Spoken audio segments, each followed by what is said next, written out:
Thank you for tuning in to Exeter TV. Exeter TV is the town's public and government access channels, available on Comcast Channels 6 and 22. Channel 6 is your channel. If you have an idea for a program, want to host your own talk show, or submit a film, we're here to get your content on television. On Channel 22, we bring you live and replay coverage of government meetings and other town updates. A third channel, Blue Hawk Media, is operated by SAU 16 and can be found on Channel 8, with all your school sports, events, and meetings. You can watch Exeter TV online at exeternh.tv, Apple TV, and on Roku. Find us on social media for extra content. Subscribe to our YouTube channel and hit the bell to get notified about live streams and new content. Tune in to our platforms every other Friday to watch the Exeter Bi-Weekly Report with recaps of recent events, updates from town departments, and messages from nonprofits in your area. If you head to our website, exeternh.tv, we invite you to sign up to our newsletter to receive monthly updates about new content, upcoming meetings, and more. We'd like to thank you for taking the time to watch Exeter TV and hope that you tune in to our other content as well.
Exeter, as the hour is 6 o'clock, I'm calling the Town of Exeter Select Board meeting of June 15th, 2026 to order. Good evening to my colleagues on the board, respective town staff, those in attendance this evening, and certainly those watching at home. I'd like to start by introducing the board. To my right, Selectman Dan Chartrand. Good evening. Good evening, Mr. Chair. Our Vice Chair, Selectwoman Molly Cowan. Good evening. Hi, everyone. To my left, our Clerk, Selectwoman Nancy Belanger. Good evening, everyone. Selectwoman Julie Gilman. Good evening. Hello, everyone. Our Town Manager to my right, Mr. Paul Cohen. Good evening. Good evening, Mr. Chair. And our Assistant Town Manager directing traffic at the door is Melissa Roy. Joanna Bartell, our Recording Secretary, is not here with us physically, but she'll be taking the minutes from the video. My name is Nico Papakostandis. We have a very robust agenda before us this evening. That's why the early start at 6 p.m. rather than 7. And just one quick note procedurally, folks that watch our meetings will notice the agenda shifted a little bit. We're going to try something new.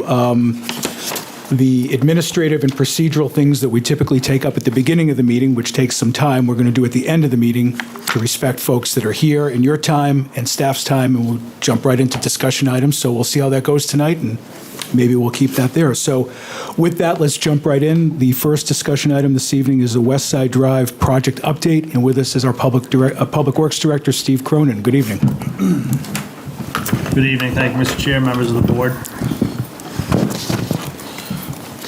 So construction of the Westside Drive Drainage, Water, and Roadway Improvements Project began in November 2025 after a multi-year planning and design process dating back to 2020. Initial work focused on the installation of the new water system throughout the neighborhood. That progressed sporadically through the winter rather, due to some weather delays. So to accelerate progress on that, a second construction crew was mobilized in December of 2025 to help move those activities along. Throughout the winter, they completed completed substantial portions of the water system improvements, including water service transfers and decommissioning of the old water mains. Beginning in March of 2026, following the completion of the water system, construction then transitioned into the drainage improvement phase. Crews installed new drainage infrastructure throughout the neighborhood, including manholes, drain pipe, catch basins, and 3 significant new outfalls. Drainage installation work was completed in April of 2026. During that time, the town also conducted a neighborhood informational meeting to provide residents with updates regarding the construction activities and the town's cost-sharing program for private drain services. In spring of 2026, the project entered the roadway reconstruction phase. Beginning in early May, crews commenced roadway reclamation operations, pulverizing the existing pavement and preparing the roadways for reconstruction. Reconstruction activities have progressed through May and included roadway grading, box cuts, subgrade improvements, and finished grading operations throughout the entire neighborhood. Binder course and pavement was installed at the end of May, and construction activities have now shifted to raising and adjusting the utility structures throughout the neighborhood and installation of vertical granite curb. That work's is expected to continue through the week of June 21st. Once that work is completed, we'll transition to site and property restoration. We'll be addressing some punch list items that have already been identified, grading the roadside to tie into abutting properties, restoring driveway aprons, and replacing trees and plantings that would disturb as part of construction. Additionally, we'll be coordinating with residents to advance the drain service program for those who have opted into it. The contract is still on track for substantial completion by September 1st of 2026. We'll allow that binder course of pavement to go through a winter season like we typically do, and then we'll install the final wearing course of pavement late spring or early summer of 2027. So that gives you just a brief overview of the construction activities that we've completed to date. Happy to answer any questions. Are there any questions from the board for Mr. Cronin this time? Okay. Seeing none, I would invite members of the public who wish to speak to the project or have any comment for the board.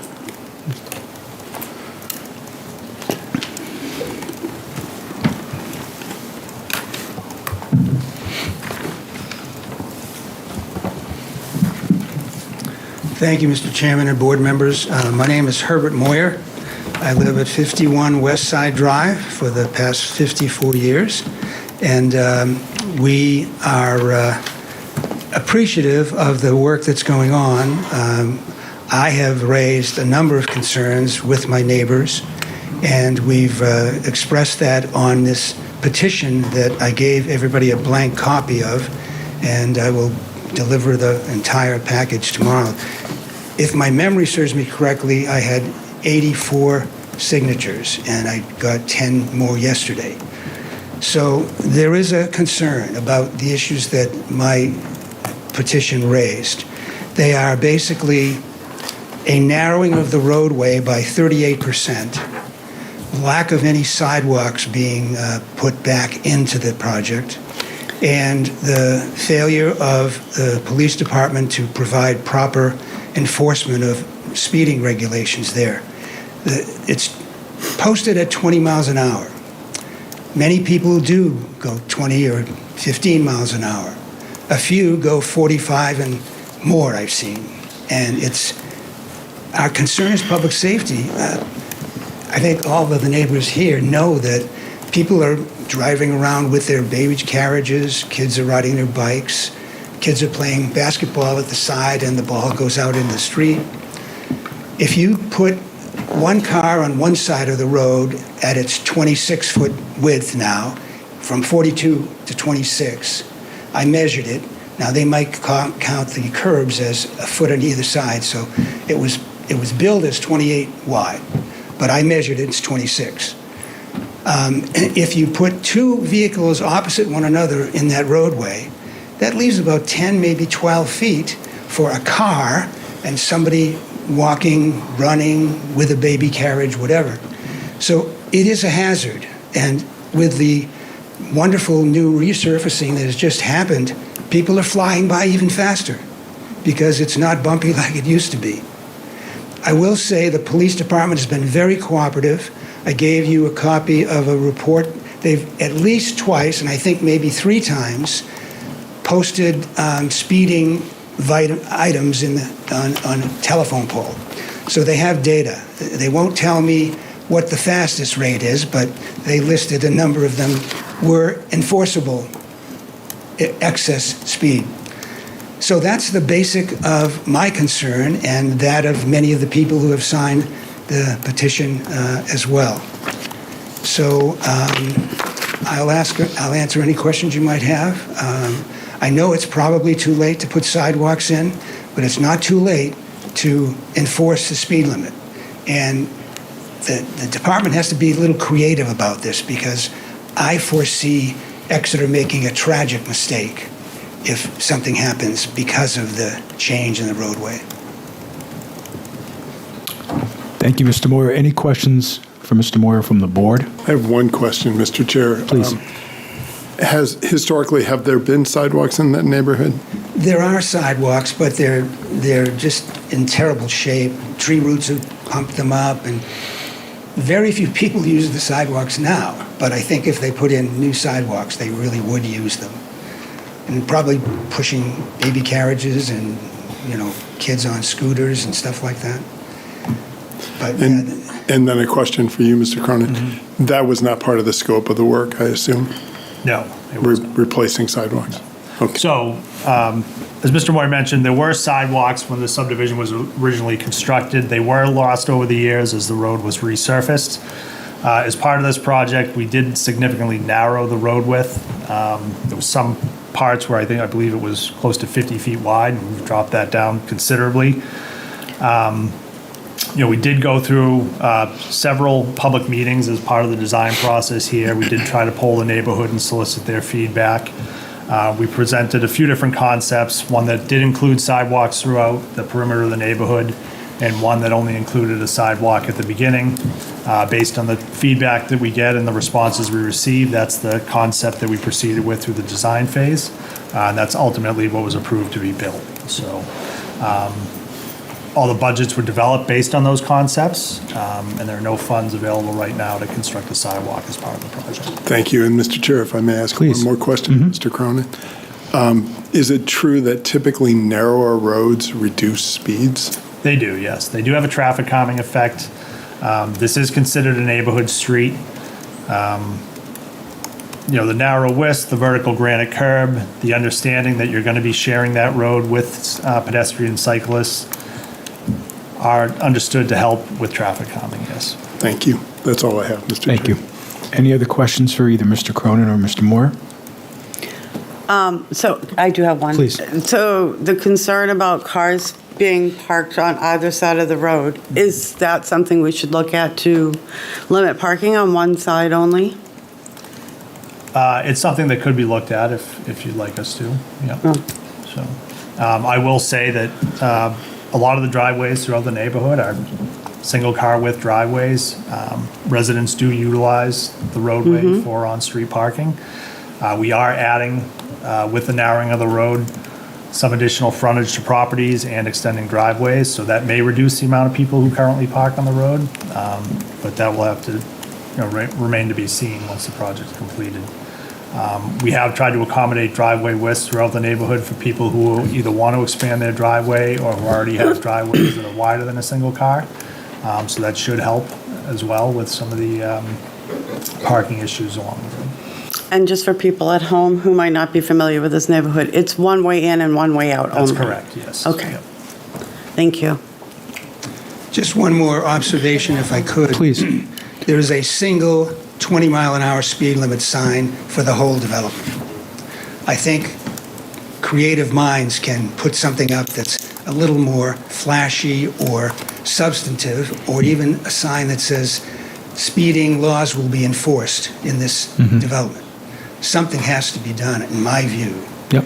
And I appreciate your time and listening to us and the other people that might want to say something I don't know. Of Thank course. you. Thank you, Mr. Moore. Mr. Cronin, I know that, and this is just for my understanding. I know that sidewalks were not part of the project.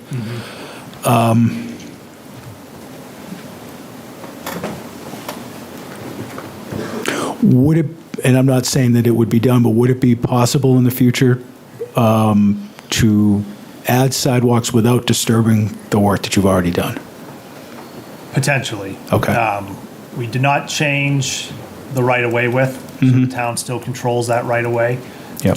Again, everything needs to go through a design process, look at drainage implications, driveway transitions, curb cuts, all those things. If you were to install a single sidewalk around the perimeter of the neighborhood, you could potentially do that without having to modify vertical granite curb and disrupt any of the work that's been completed as part of this project. And I imagine that would be costly without asking you for a number. It would, yes. Okay. I couldn't begin to give you an estimate on that. No, it's fair. So it sounds like in the short term, and we want to hear from more neighbors if folks want to get up and speak, but it looks like in the short term, we can do a couple of things. Correct me if I'm wrong. We can investigate whether no parking signs would be helpful or whether it would hurt more. We can certainly put up more speed limit signs, I would think. And lastly, and I'll look to the town manager, we can have continued conversations with Chief McCain. Obviously, they understand, but creatively, what can they do? What can the police department do to further enhance monitoring the speed?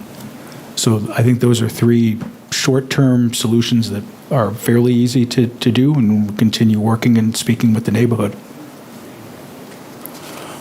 We'd like to invite anybody else from the neighborhood that'd like to come up. Nicholas. Introduce myself. You need no introduction. But he does. Thank you, board, fellow residents. But for the record, you will, right? Yeah. My name is Nicholas Metz. I'm with Westside Drive neighborhood, 1 Tilton Avenue. I've been a repository for questions and concerns from my neighbors and others throughout this entire project, and I'm happy to be that person. It's been somewhat out of necessity of wanting the answers for myself, especially through the design phase. Once it really started to take momentum, and it went. It was conveyed as being very important that the town input was part of all of this. We have to look at the fact that this was coming out of COVID. It was through COVID and out of COVID. The first 3 of our informative or discussion meetings that we had were via Zoom. Technology-wise and limited participation was one factor, but there was a decent sample rate of varying residents throughout. I feel as though the residents' input really did fall off short when it came to the discussion of the sidewalks. When the concept design was presented to the select board on May 31st, 2022, the only design that was shown there was with sidewalks. Fast forward a year later, we were presented with the 3rd Zoom meeting that was noted as the goal of this meeting is to provide you with the update on the status of the project and garner neighborhood consensus about roadway improvement preferences. To this day, I still look at that and I struggle with what transpired during that meeting, the meeting in which I refer was May 16th, 2023. At the end of that meeting, or towards the very end, there was a vote taken as to whether we wanted the concept design with or without sidewalks. It seems as though the 26 people that were present, the 19 that participated, 12 said they didn't want sidewalks and 7 said that they did. There's one more caller that was calling in that couldn't add to the vote, and so it was actually 8 for sidewalks, 12 without. If you look at the fact that there's just under 90 households, multiple registered voters in each of those homes, the sample rate is not acceptable. This was to be followed up with a Google Doc or some form of other outreach to the community that I don't believe transpired.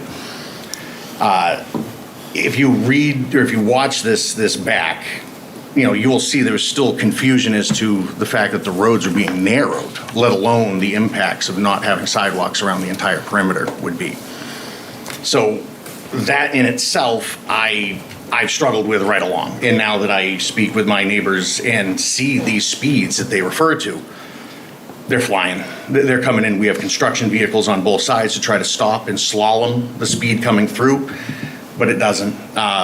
Residents, people walking their kids and walking dogs do have to step up onto people's lawns. And it's still not done. I mean, there's plenty of easement to walk off to, but the speed's gross. And I get the fact that we've been having to go 2-3 miles an hour through construction zone right along, and now we have paved surfaces. But oftentimes it's delivery drivers, it's people coming in, couriers and personal vehicles that are, violating this premise. But I don't know. I had a much longer diatribe, but I think that encompasses what we're all here about. That the road diet was supposed to slow people down and we'd be all right, but we needed sidewalks. We should have had more of a voice for sidewalks. And it needs to be a discussion moving forward, and hopefully not another 10, 12 years as long as it's taken to put this together, which I don't suspect that to be the case, but yeah, that's my input. Any questions for Mr. Metz? No. Thank you very much. Thank you. Anybody else, please? I have to. And if you would just state your name and address for the record, please. My name is Deb Payson, Payson. I'm 53 Westside Drive, right next to her. So the matter of the sidewalks is really important to me. I tend to have accidents. I fall. I have bad balance. I've had a couple knee surgeries. Well, actually about 4 or 5. I've had a broken leg. I've been on crutches. I've been on a walker. I use a cane currently if I go out for a walk, just because my balance is off. I would have loved to have been able to walk on those sidewalks before they were taken away, but they weren't safe for me to walk on. So I was therefore having to walk in the road itself, because otherwise I'd be tripping over bumps in the sidewalks or roots or flowers in some cases. So it was not optimal. And I think that in a neighborhood, and this is a neighborhood that has a variety of age groups. We love it when the young people move in. There are 3 of us who've been there for quite some time. So it's nice to see the kids, but they're out playing in the road. They're out chasing balls. They're out riding their bikes. They're chasing each other. They're playing basketball. And there's a hoop right next to our driveway, so I hear that basketball going at various times during the day and the night. So I'm really concerned that there was not enough attention paid to the need for sidewalks. I think it would have been as simple as sending a mail letter to each address asking for a vote for the sidewalk and having us return those so that you could get participation of everybody who lives out there. I'm not a very good computer guru, so my finding stuff I found the website. I can look at the website now, Steve. So that's been helpful. But I'm also a type A, a little obsessive compulsive, and I would love a lot more details. I know it's a summary of what they're planning on doing for that week, and that's great, but geez, if we could have like a schedule of what they're thinking about doing so that we could plan ahead.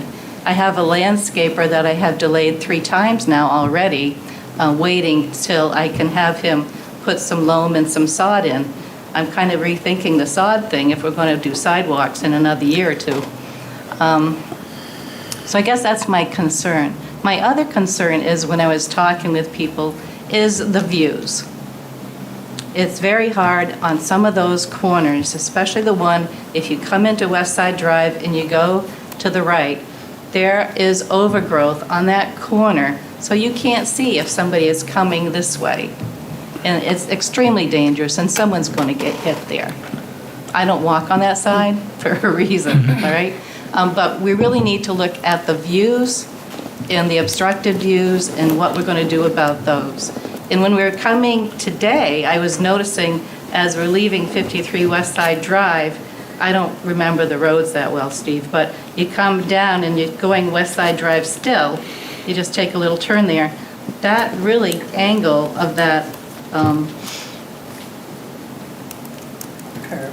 curve, the stones, it's really out there, much more defined than it ever was before.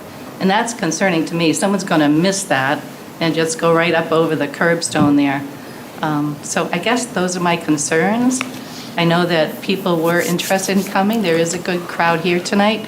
I don't expect the road to be redone. I don't really even expect the sidewalks to be done. It would be lovely. But if we could do something about the speeding, I've had one of those, electronic gizmos in front of my house, and Herb has had one in front of his house, and it'll go off, and people are going faster, and I'll have to look at my speed the next time I'm driving through and making sure I'm not one of those people that's going too fast. But nothing really is ever done to address it. I think we collect data, but we're never shown what that data is showing to us. We don't see any action steps being taken. One sign is not enough. I don't know, I don't particularly want my neighbors to be ticketed for speeding, but what do we do to make people more accountable for the way they're driving in a neighborhood with lots of kids? And having one sign and expecting a narrower road to slow people down, it might work for some of us who live in the development, but for people coming in who are visiting, and lots of high school kids out there with friends that come in, and they're not going to really pay too much attention to that sign or the fact that the road is narrower. They're just going to expect to be able to drive around. And I have to admit, the tar is very nice. After I didn't expect to be living in a construction zone quite so long, and the crew has been very, very nice, and they didn't even mind when I knocked on truck doors and asked questions, or when I met with Steve and a couple other people for an hour over lunch one day to address some concerns. So they've been very, very nice, and I don't even know what my point was, where I was going. Any thoughts, John, where I was going? The safety. It really is all about the safety. That's our big concern. So, right, so I don't... Changes, and you have to be aware and address the changes. Right. So I guess I don't want people, ticketed and paying $20, $25. I don't know what's going to get their attention unless we do something as far as stopping them and saying, hey, I'm giving you 3 warnings. Give them a punch card, for pity's sake, and 3 punches, and after 3 punches, you start paying tickets for speeding. But it's something that would have to be done in all the neighborhoods in Exeter, right? Because we're probably not the only one where they go too fast. Lincoln, Washington, so there are a few. So I guess that's all I have to say. And please, when we do something that's affecting a community like this, it's a very good supportive group, and I'm just meeting a lot of people because I worked lots of hours for lots of years at the hospital. It would be nice to be able to have a chance to be more informed and participating in what's going on. And I know you guys have tried. I know you had Zoom meetings. Forget it. I don't do Zoom meetings. I don't even know how to find Zoom. Just maybe in the future, look at how you manage the project and have it be more stepped and more of a collaboration. Thank you. I appreciate your thoughtful feedback. And again, I think that the takeaway tonight is there are things that we can do immediately, and that's looking at signage, right? Obviously, increasing the speed limit signs. Folks, to your point, that don't live in the neighborhood may not know that it's 20 miles an hour, right? If we put more up there, it's educating folks, investigating whether no parking is an option. I think certainly your observation about vision is something that we can look into in the very short term. And again, working with Chief McCain and the police department to think outside the box. I mean, obviously the radar gives us the data, but to your point, we're not looking to give people tickets. We're looking to educate Right. folks. So, Right. and I know that Chief Poulin and now Chief McCain both were very thoughtful in that regard, that education is a big component of community policing. So I'm positive that we can take that step and continuing conversations with you and your neighbors to try to make things as best as we can. And so maybe put 5 punches on that card. Thank you. Can, I just wanted to, about the Zoom meetings, we don't typically do that. I wasn't on the board at the time, but that was just to try to keep things moving. That's not the ideal way to communicate via Zoom meetings, so that was kind of a unique for the time of COVID. And I understand. Yeah. Obviously. I just didn't want anyone hearing to think that that's kind of, it's not. We usually have public input I was forums. taking care of a lot of COVID patients. I see, so you know, everyone was just trying to find a way to keep moving things forward. I'm still trying to get the star off my nose from the mask. Good evening. Thank you. Thank you. Shannon Blaze, 7 Westside Drive. My husband and I here, I just wanted to speak to the fact that we live on the house that is around the corner, the first corner of the neighborhood, and the speed it's unacceptable. And what I would love to present is, could we have one of those signs that tells the driver what their speed is compared to what the speed limit is before you even get to the corner? So basically, when you get right into the neighborhood, there's so many kids and dogs walking along, and it's not, when someone's walking their dog or with their child, you know, they have a little bit more control, but like someone had said, if a kid runs out for the ball, our beloved pets,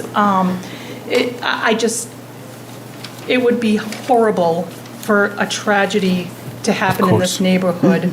That is, it's one of those neighborhoods that it's like a movie, it's a movie, you know, and we don't want to lose that. So anything we can do to supplement what we have until we can get a real solution. And I would really love to see those, maybe 2 or 3 within the neighborhood where it tells you your speed. Because I know I pay attention to those. Because sometimes you just don't even realize how fast you're going. And I just think those would really help. So that's what We can look into that too. Yeah, Thank you. very much. Thanks. Hi. Hi, Stephanie Willett, 2 Silvio Drive. I'm just around that first block, the first corner, past Shannon. I just wanted to piggyback off of what all the previous speakers said. Try to keep my points brief and try to... so my mom has lived there since 1964. I grew up there and I'm back in the hood now. And that was a neighborhood to play street hockey, so on. But I believe what Herb was pointing out was that the road is even narrower than what they said it's supposed to be now that they started putting in curbs. So they said it would be such and such, and it's not. Is that correct? It's even more narrow as they started to put these curbs in. Several years ago, I reached out to DPW to ask for more speed limit signs after I witnessed the most blood-curdling screams I ever heard in my life when my neighbor's dog got hit. Shannon's like,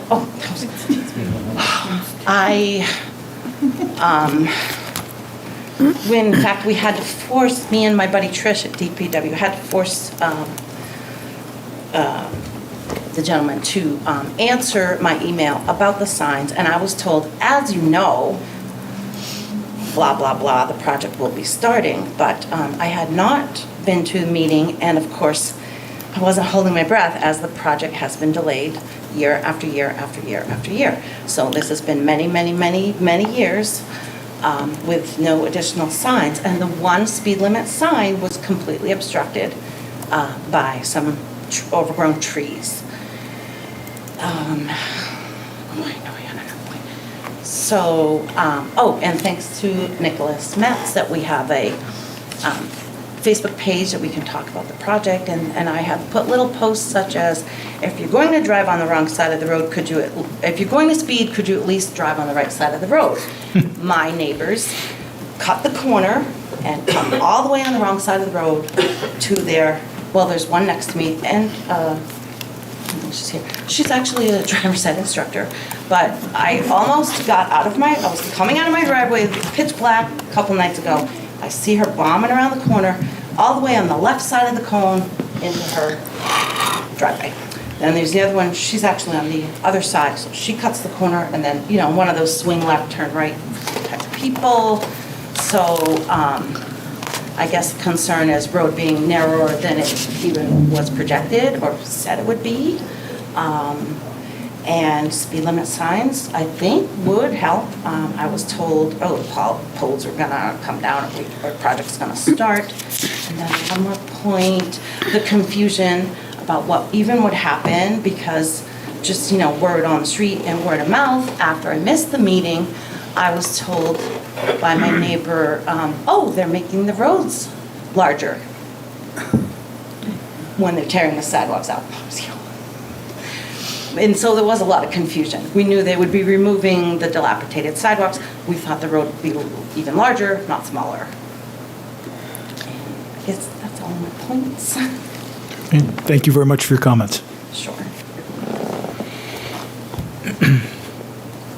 Hello. Hello, good afternoon. I'm Kate Matera. I'm at 9 Westside Drive. They are both my neighbors, very close by. I am the woman whose dog got hit by a car. I forget when that was, a couple of years ago, and it was when they were wide. I have a 9-year-old son who is not allowed to go past Shannon's house because that curve is just extremely dangerous. As they narrowed the streets, I was really hoping that the narrowing of it was going to be very helpful in terms of that speed. However, I have seen several times where people still come around that corner really fast and on the wrong side.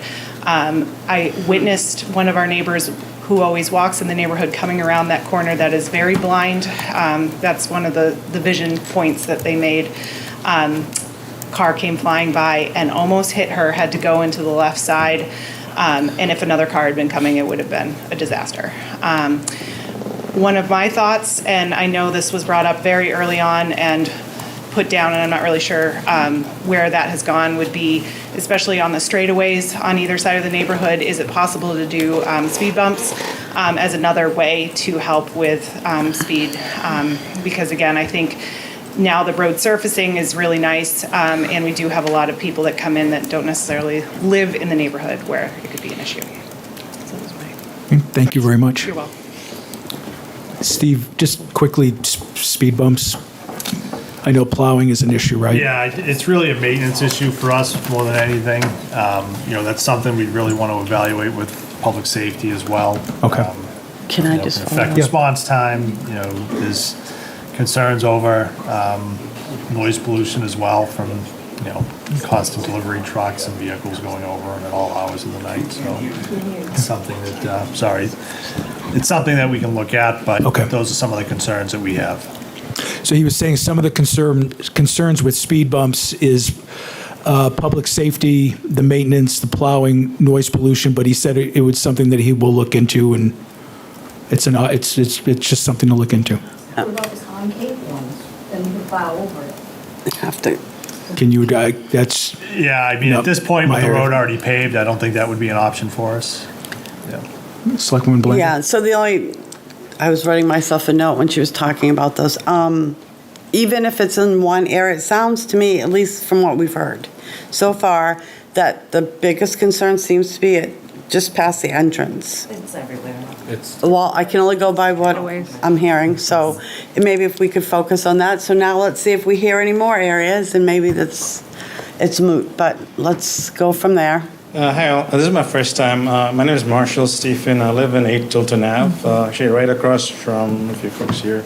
I want to add, in terms of safety, of course, the roads being narrow and all, right, is going to throw off people, especially coming around corners. And around winter time, some of these corners are like very poorly lit, especially, I don't know the names, but where you folks live with little dogs, yeah, that corner is like very poorly lit. And people who normally speed, thinking that, you know, they know the roads, usually when you speed, you tend to know the roads, is going to throw them off, and a disaster waiting to happen is somebody's walking out of the side who they can't see, and it's too late to react. Straight roads, yeah, I mean, you can see, especially in that area, you can see there's a car coming, you have plenty of time to fix your mistake, but I think lighting around corners would, you know, make significant improvement. Another one I would recommend is, or suggest, is painted pedestrian crossings that would tend to slow down people when they see pedestrian crossings, especially visible at night, like the reflective ones. I do when I go on, in fact, when there's one crossing on Front Street I always miss because it's a little hidden, the street sign's a little hidden. But when people see like something, like reflective at night, that is not a speed sign, they tend to slow down and watch. That may help orient, And I did notice, I'm a big user of ChatGPT, I'm a software engineer, so I was like looking up, the narrowing it looks like it does help, psychologically to an extent, the visual narrowing of the lanes tend to make, but there are always exceptions to the rule. Of course. In fact, I've driven down Washington Street many times, there's a car like went around me, and Washington's a pretty narrow lane with bumps. So, like imagine somebody like that, this is like the racetrack for them. Right. So those are 2 cents. Those are 2 suggestions that I had. Going back to data, that's the last one. So I said I'm a software engineer. So it's probably like a retrospective-ish, I guess we could call it that.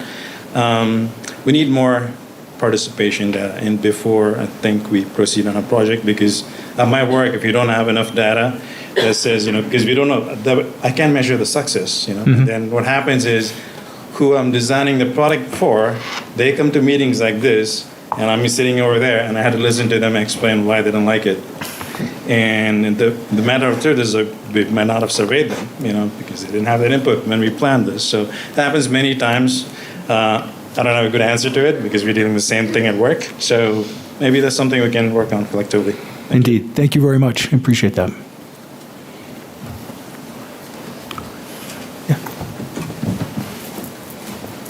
Good evening, everyone. My name is Mark Pittendray. I'm from 8 Silvio Drive. Steve, correct me if I'm wrong. The initial design had no granite curbing. It was swales where water can run off into natural water catches. Were the curbs added later in the project? I don't know offhand. Some of those concepts predated my time here. There were stormwater elements that were part of the project. The idea of narrowing road was to create some additional real estate for things like swales and infiltration areas. But I don't know specifically if it called for something other than vertical granite curbs. So my point is, from the get-go, I said, the roads are getting way narrow, and the design people said they're gonna have gravel swales on the side so that you could at least park 2 tires on your dirt edge and still have enough room to get by. With the granite curbing now, it really shrinks the road significantly. My concern is, and I would agree that narrower roads should slow people down. That's not always the case. But what is going to happen is going to create a lot of blind spots, a lot of people parking on the road, kids, dogs, anything. When they jump out from behind a car, it's not going to be good. So the safety of the neighborhood is a big concern. Along with safety, you made a good point, Marshall, of the lighting. Lighting has always been bad in the neighborhood. Now that the road is 6 or 7 feet away from where it was, and the telephone pole that have 1 or 2 lights on them, those lights shine on the granite curb now, not on the street. So I'm hoping that somewhere along the line, lighting could be extended out over the streets or be improved. I'm not sure if sidewalks is going to help us, folks, because even when we did have somewhat of sidewalks, they, again, were mostly parked on by people because they were just 2 inches off the roadside. Now that we have curbs, cars are definitely going to be staying on the road and making the road real tight, making a lot of blind spots. Now that the curbs, the corners of the road are much sharper, Hopefully that will slow people down at each intersection. But the long straightaways on each side of the neighborhood, people go flying down there, particularly Amazon trucks and larger vehicles, because they get work to do and they're trying to get it done. So please consider all these safety concerns that we have. Thank you. Of course, thank you. So lighting is something that we have talked about internally. We do recognize that now with the narrowing of the road, the poles are further back from the edge of the road. There may be some options for directing that light better to try to improve that. Would you like to speak? You're next, Karen. Sorry, I'll be very, very brief, but I just wanted you to know that that there are real hazards to animals in the neighborhood. We had someone who lived just 2 houses down from us toward the back of the neighborhood that killed our dog a few years ago. And it's just speed doesn't, and, the back of the neighborhood, we're on a straightaway, and they go very fast. So, and the other thing I'd like to mention, and I've been observing this a lot in our area, and that is when you have those signs that show your speed and what the speed limit is. There's a sign in East Kingston that I absolutely love, because when it shows your speed and you're under the speed limit, it flashes "thank you." I've seen that, not that one, but in another town. I've seen that. I'm so careful to make sure that I get that "thank you" every time. Of course, you want to be. Before you step away, would you just say your name and your address for Joanna for the meeting minutes? Sorry, Karen Moyer, again, 51 Westside Drive. Thank you. Thank you. So, I'm sorry, go ahead. No, she just reminded me of something our former police chief had said about those signs, and that some of them don't even flash the speed limit. They flash a smiley face or a frown. Yeah. If people are speeding. Yeah. Would anybody else like to speak from the neighborhood? I don't want to. Thank you for the update. Mr. Moyer, I want to thank you and Mr. Metz. Both of you have been, taking a leadership role for your neighborhood. Communicating with Public Works, with the board, town manager's office, and that's part of what makes a community successful is when we can all work together. So I'm truly appreciative of the efforts of both of you and everybody coming and talking with us this evening. Mr. Cronin, thank you for the update, and I know you'll, like you do with every other project, you'll be here to continue giving us updates. We have a few takeaways that can easily be done in the next steps, right? Signage, lighting, sidewalks that might not be possible, but certainly we can start with the low-hanging fruit, work with the town manager's office and respective town staff, public safety, Mr. Cronin, and start taking those next steps. And hopefully that starts to work. And then we look at other next steps that we can take after that. But please keep the communication open. And I know when you were communicating with Chief Poulin back and forth, I was included on some of those. So, anytime our email addresses are on the website, the town manager's office, please reach out, because that's how we can do a better job and that's how we can make our community better. So thank you all. Thank you for your time. Appreciate it. Yes. I'm still really confused that if the curbing is being put in closer, it's making it more narrow than they even said it would be. Like, isn't it not too late to? Mr. Cronin, can you just answer that question quickly for us? Yeah, so we'll look at that. It should be 28 feet face of curb to face of curb. So we paved the road width at a certain width, and then the curb was going to be installed at a 1 foot offset from that. So the curb at this point should be 28 feet. It has been cemented in place and installed, so to remove that and on the reset outside, it. you have a chance to move the inside in. Yeah. You have a chance. All the drainage infrastructure's been installed as well, so that could be challenging. But again, we'll go back and look at it and just verify that it was built according to plan. Okay. Thank you. Thanks. Thank you all. Thank you. You're welcome to stay for the rest of the meeting.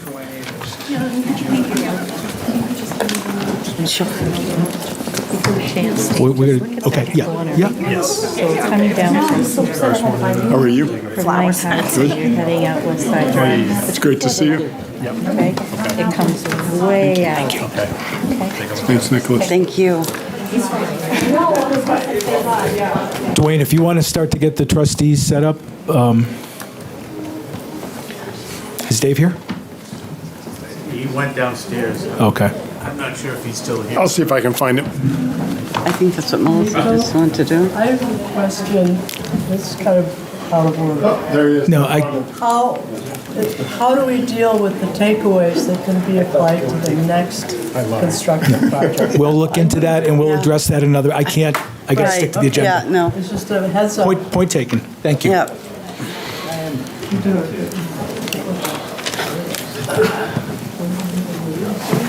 I think so. You want us right here? Please. I'm not going to get the signs. I'll just introduce people. Yeah. While Kristen and Melissa get the presentation together, if you want to call your meeting to order and introduce the trustees, that'd be... Thank you for the time. Oh, okay.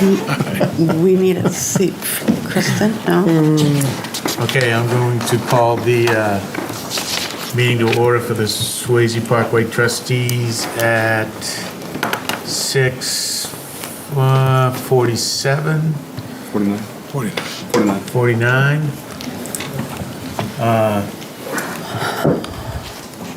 Thank you, Exeter, for watching. Thank you, Select Board, for having us. To my right is Dave Short. To my left is the Vice Chair, Darius Thompson, and I'm the Chairperson, Dwayne Staples.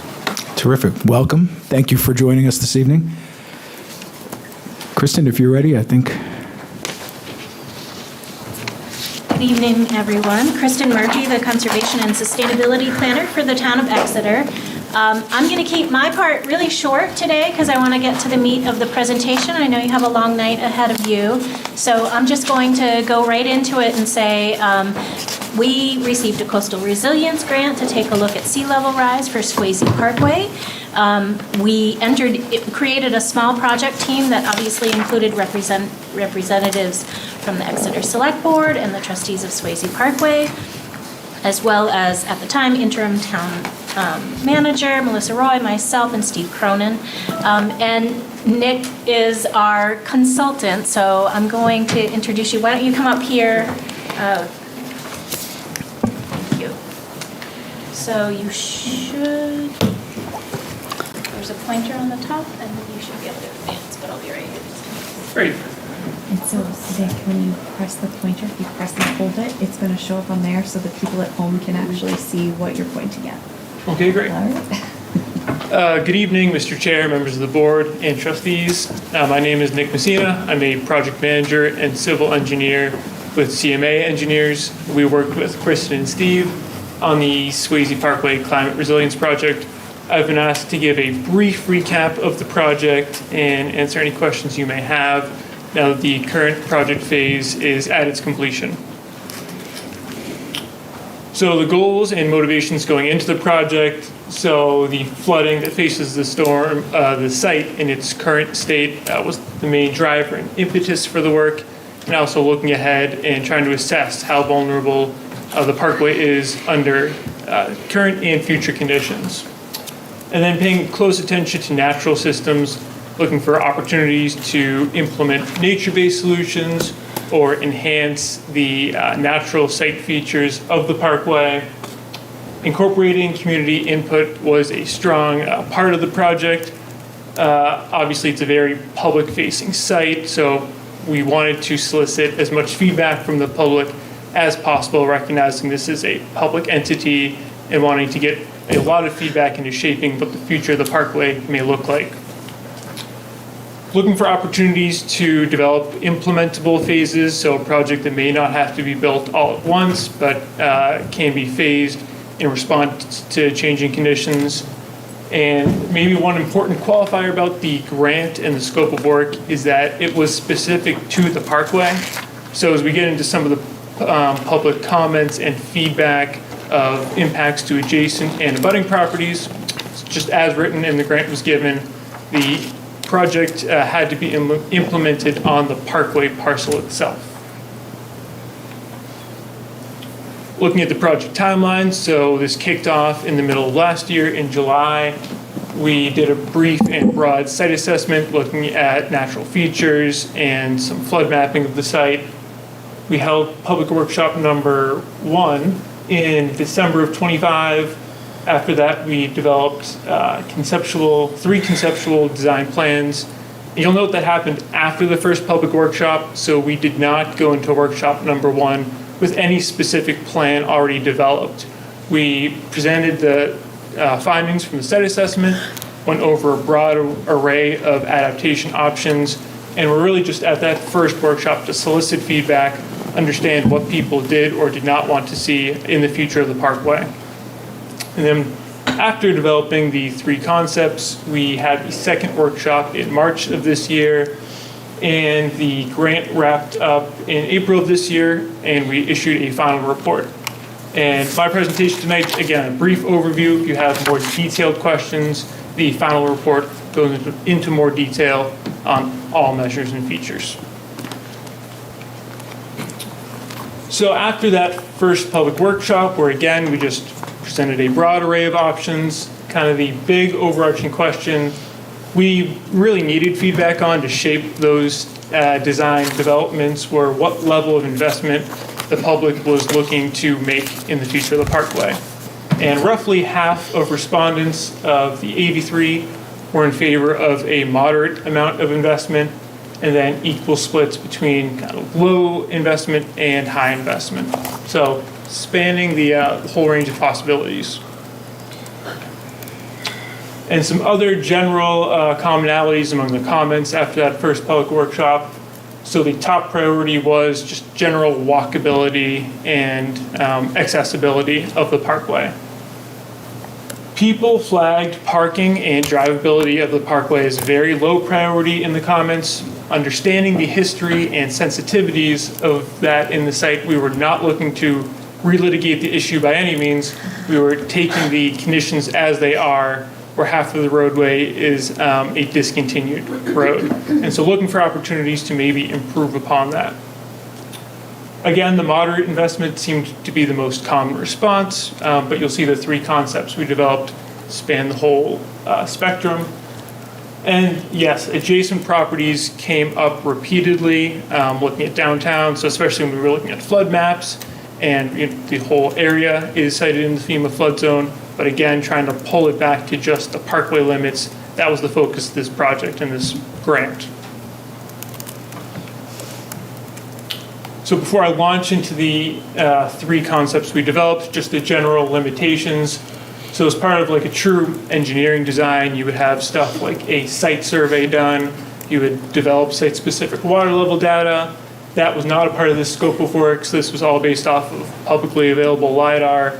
The nearest tidal stations for water levels, subsequent more sophisticated flood modeling is being done by the state. That wasn't completed at the time of the study, so for now we were going off the FEMA flood maps, which were the best available information as far as flood risk. The 3 concepts, so they aren't rigidly fixed, they're not in 3 discrete buckets. If there are portions of one concept that the public preferred, you can mix and match and combine as you like in subsequent design iterations. So all that to say, this was all highly conceptual in nature. These weren't fixed, set in stone project limits, and there's plenty of opportunity to refine anything shown in subsequent phases. So the first concept, starting with we frame these as low, medium, and high intervention, generally corresponding to level investment and the amount of impacts on the Parkway. So the low intervention concept was essentially a vegetation management plan. So we identified invasive species in the Parkway, in the impounded water behind that small dam in Norris Brook. There was frag and purple loosestrice.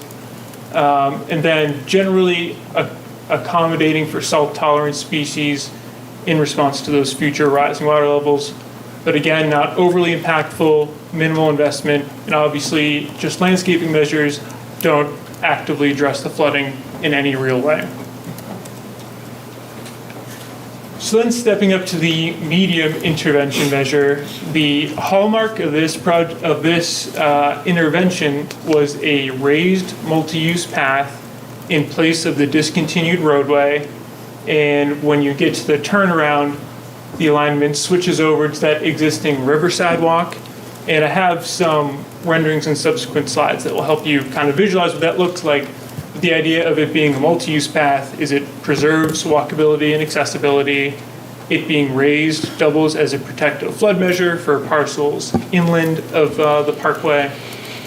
Removing the dam itself was kind of identified as low-hanging fruit. There was general consensus around it in the public feedback. There's a very short 3 or 4 foot tall dam there that impounds water upstream as a barrier to fish passage. So relatively small scale investment and also moderate ecological benefits. And also called out on the bottom plan are these stormwater BMPs. So if you're raising a multi-use path kind of on the backside, you're going to create natural low points. So you need to install drainage to drain those anyways. So if you have these natural low points, you might as well make them stormwater BMPs to treat the water before discharging into the Squamscott. So here's a visual to give you an idea of what this looks like. So this is overlaid on that existing discontinued road, the raised and paved path. I will also point out in this measure, so if you look towards downtown, we're showing a widened path there of 24 feet. It was shown as widened there in response to wanting to accommodate the farmer's market and leaving it extra wide there, and then narrowing down once you get past the approximate limits. So again, just kind of a cross-section view of what this feature would look like. And also a rendering of what the existing Riverside path would look like as that raised multi-use path. So this is not in the discontinued road portion. This is on the north end where the road is active, so not touching that, but raising the Riverside walkway. And then stepping up to the high intervention measure, which is essentially the medium intervention plus some intentional floodable park areas. So the idea of a floodable park is that looking at sort of that future water level and identifying the low areas that are projected to be overtopped in certain scenarios anyways, sort of adapting the site features and the vegetation to create these intentional floodable areas that look like stormwater wetlands. I have additional renderings to help you wrap your head around that because I know it's hard just looking at a plan and a green hatch. But for now, the 2 areas we're showing this measure in are adjacent to Norris Brook on the north end of the park, and then right in the center, there's sort of a natural low area that, again, is projected to be overtopped in certain future scenarios on a more regular basis. In that central area, we're calling out a boardwalk throughout the center of it with educational signage to try and make the best use of it. And we certainly recognize that the center area, there are a lot of existing public uses there, events that happen in the summer. So that is the most significant change in land use being proposed, and that would take, we would certainly want additional public feedback on how palatable or desirable that is. There seemed to be more consensus around the north end in the area adjacent to Norris Brook, because that is not as widely used for events. And this is a video which may not play, because I don't know if I can click on it. Oh, we can. So here's a rendering of that northern area from existing conditions to what it could look like as more of an intentional floodable area. So transitioning from grassy open space to more intentional salt marsh in response to those projected future water levels anyways. And then in the center of the park, we have another rendering of what that looks like. So this is that grassy center, and in this scenario, we rerouted the multi-use path sort of towards Water Street and around the perimeter, so that stays higher and drier, and then just a depiction of what that intentional marsh area in the center looks like with the boardwalk. Again, recognizing this is a significant change in land use that the town would have to get comfortable with if it wanted to pursue this. Planning level estimates we developed for all three alternatives. So clearly the low intervention is the lowest level of investment, essentially a landscaping plan. And then the medium and high intervention plans are more capital investments. Again, reflecting the level of detail of the plans, these are conceptual, high-level planning cost estimates.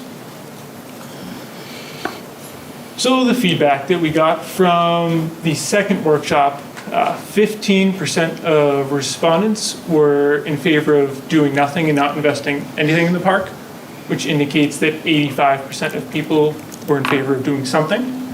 The red slice of the pie chart represents kind of concepts 2 or 3. We grouped those together since they were collectively a larger investment than just option 1.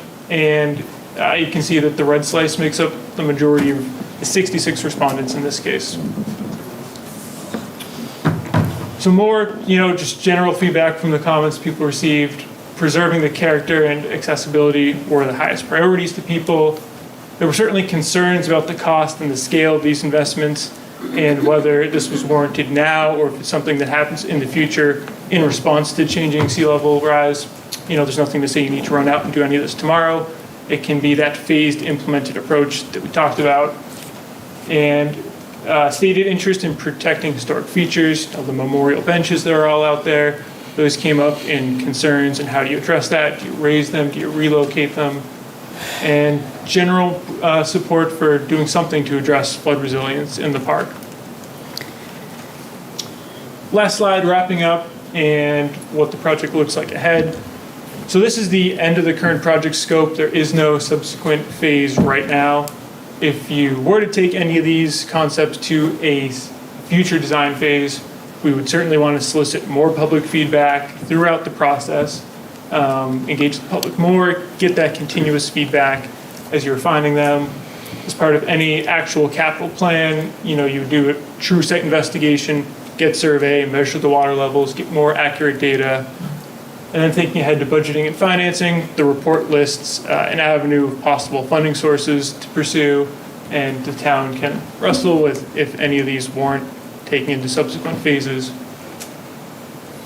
Incorporation of updated coastal data. So as I described, the DES is coming out with a more sophisticated water level modeling exercise that will help give more refined data to better assess the flood risk of the Parkway now and in the future. And then just broadly integrating sea level rise into capital improvements plans, and especially looking at maybe a broader resilience assessment. So many of the comments, again, were about the downtown area and adjacent parcels, which we didn't get into, but it seemed like there was a desire to better understand and take a more comprehensive look at the risks of the waterfront as a whole instead of just the Parkway. So with that, I will take any questions or comments. Let's start with the trustees. Any questions or comments or feedback? Not right now. Okay. How about the board? Yeah, I have a question. Sure.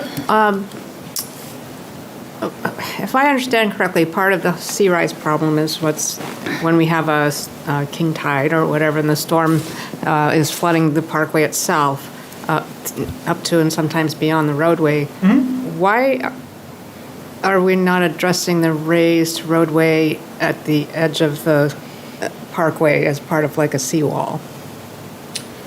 Yeah, so maybe Kristen can speak to that better, but I wasn't part of the grant ask. As written and the scope of work as given was just the Parkway itself. Mm-hmm. So we did look at the elevations where the raised multi-use path tie in on either end, and you can achieve like a consistent minimum elevation of 10. So for your reference, the FEMA base flood elevation here is 8. So if you run that raised path along the entire length of the Parkway, you can achieve above that elevation to protect the areas inland of it. But as far as, wrapping around into downtown, that was certainly raised during the public workshops. It was just outside the scope and grant. Okay, thank you. I have a question. Please. Well, because I know that in a couple of the meetings, there were some discussions about if we raise that wall, then we change some of the flow of the river. So I think that that's something that we looked at, and I think Mr. Cronin and myself had several conversations about that, about being very careful about raising the wall, and then what does it do, in other areas. So I think that that's something that, at the end of it all, we need to be very conscious of. Right. What we do, how does that affect everything else? On the other side of the river. It's a ripple effect. Downstream, exactly. Not to be a pun, but. No, exactly. So it's not just the king tides and all. Right. It's the data that says in 100 years, the Parkway may Won't be not there. exist. Yeah. So, because of sea level rise and all. I would, Mr. Chair, I think Selectwoman Belanger, and then. I just wanted to comment to something that Please, Selectwoman Gilman said. The other problem with that, Julie, I would imagine, is that Norris Brook is not going anywhere. That's true. And the water's going to flow through there, so you really cannot raise the seawall and keep the water out. It'll come through Norris Brook. Thank you. Thanks. Mine was a question on public input. Where did those take place? Was it at the town hall? And I'll tell you why I'm asking. So my concern is some of these concepts concern me just a little bit with 222 Water Street, where our housing is. So if there's going to be any future ones, if someone could get in touch with the Exeter Authority, Housing Authority to see if something could happen for them in their room, because they access the Parkway quite a bit. And there were a few sides, if you will, that I had a little concern with bicycles and pedestrians sharing one path. Because we have a lot of elderly or handicapped people that live there. So is that possible to look to see if we could have a public input there? So to answer your first question, we held both meetings at the Seacoast Technical School. SST. Right, and so they might have a hard time getting there. Not everyone has access to vehicles or ways to get there. So it's just something if you could kind of see if that's even possible, and if, or is it too late to have that input from them? I don't think it's too late for any. Okay, but as well, I because you said, talked about future, I would like to see if that's possible, to go there. Kristen, maybe that's something we can do internally? That's why I asked Kristen. Sure, and just to add, so part of this effort was stakeholder mapping, and so now that I stood up, I've forgotten his name, but Tony Teixeira was one of the contact points when we advertised the activity, but that doesn't necessarily reach the residents, so I think that's great feedback. Thank you. So anytime we do any further work in this area, we can further refine the Yeah, stakeholders. Excellent. I just think it's important to ask the residents there. Agreed. Definitely. Thank you for your feedback. Thank you. Any other questions? Mr. Chair, I'll toss it back to you. Anything else from the trustees? I think that there's a lot more data that we need before we do anything down there. The other thing that, and I've been thinking about this since I got this, so I would ask Mr. Cronin about the infrastructure, that's underneath that parkway. We all know that it's going to flood, correct? So, and we all know what the latest surge projects have been like that are there. The piping that we put in from the new station all the way down to Newfields Road, how long is that supposed to last before we have to get a barge in to fix that? Again, and I know that's kind of a tongue-in-cheek comment, but I don't think that we've really looked at that, in this whole scope.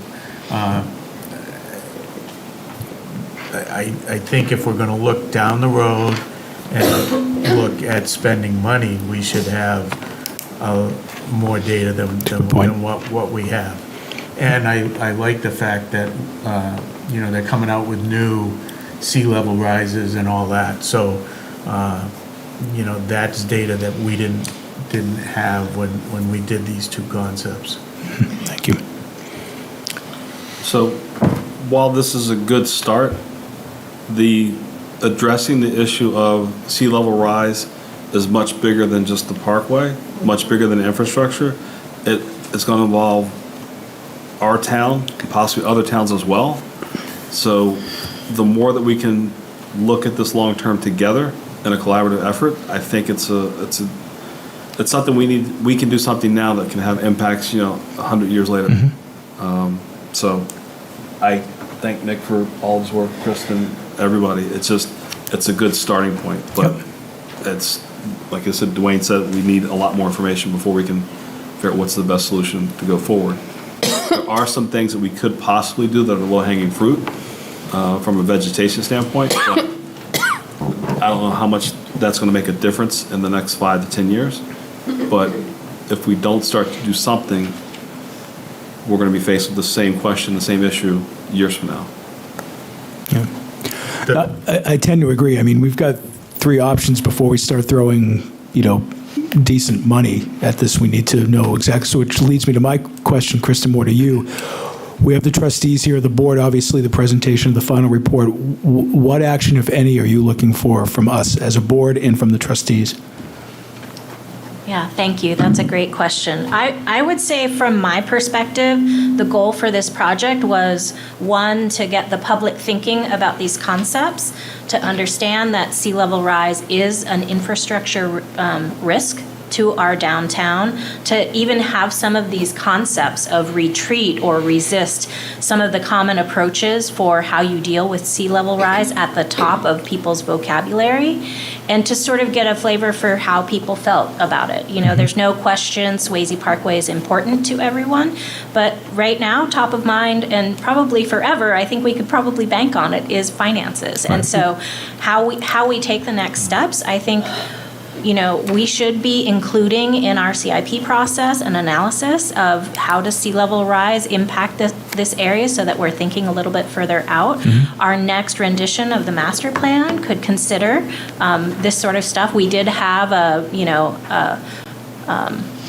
I think it was resist was one of the options in the master plan, but we really didn't dig too deeply into how to do that. And to my knowledge, this is probably the first time we've taken, we have the CAPE project, the Climate Adaptation Plan for Exeter.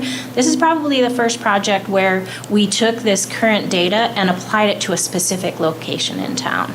So I'm personally not looking for an action other than maybe those future ways to incorporate this thinking in our planning. Great. Thank you. Because the master plan was 10 years, it's 10 years old now, so we have a lot more. Right. And hopefully even more information when we do look at that again, Mr. Chartrand. Thank you, Mr. Chair. So, Kristen, if I'm understanding correctly, there was a large kind of educational component in this study to begin to get the public grappling, the public who are the legislative body of this town. They decide things and where we're going to spend our money ultimately, to get them to start to grapple with this. So really an educational component here was maybe top of list. Definitely, and I don't think we have, so the early surveys that we did, there was a variety of responses of how familiar are you of the fact that Swasey Parkway floods or the future condition. And there was clearly some opportunity to educate the public there. Thank you. Yeah. Kristen, I want to thank you and Nick. I was able to represent the select board on this subcommittee along with Mr. Thompson from the trustees and Steve Cronin.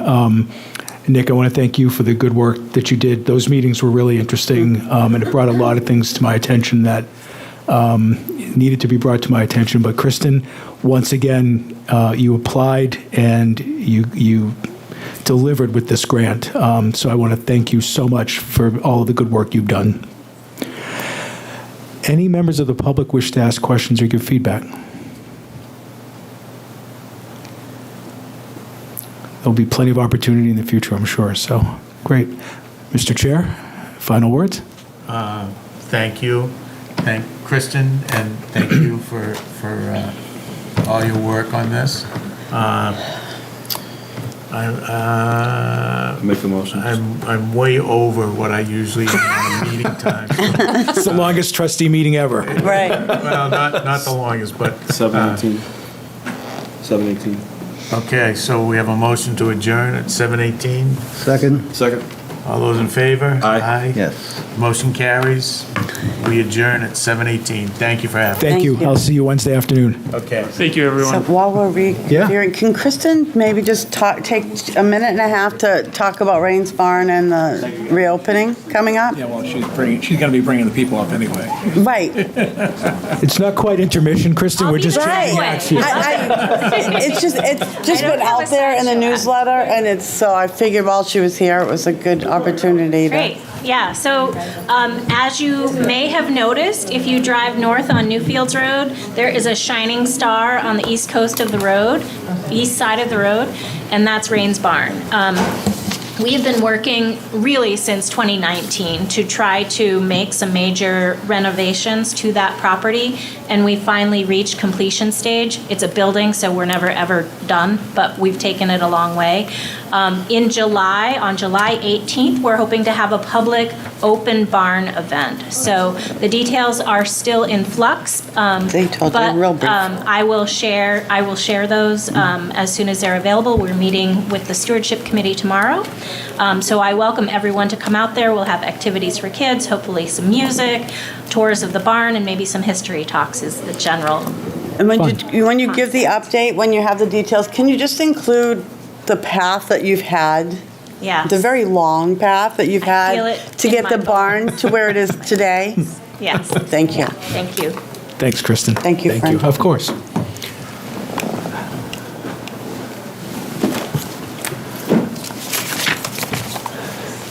So for folks watching at home, we are waiting for, we've had some people downstairs in the wheelwright room waiting for the next public hearings. Okay, if I have them. Please? All right, come on in, folks. There's plenty of seats over there. I know you have a lot of people, but we're gonna pause just sorry, we're got lots of people. Yep.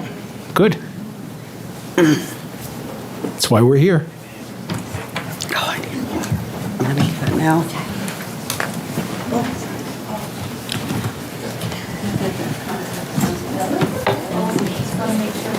Yeah, no, it's space for everybody.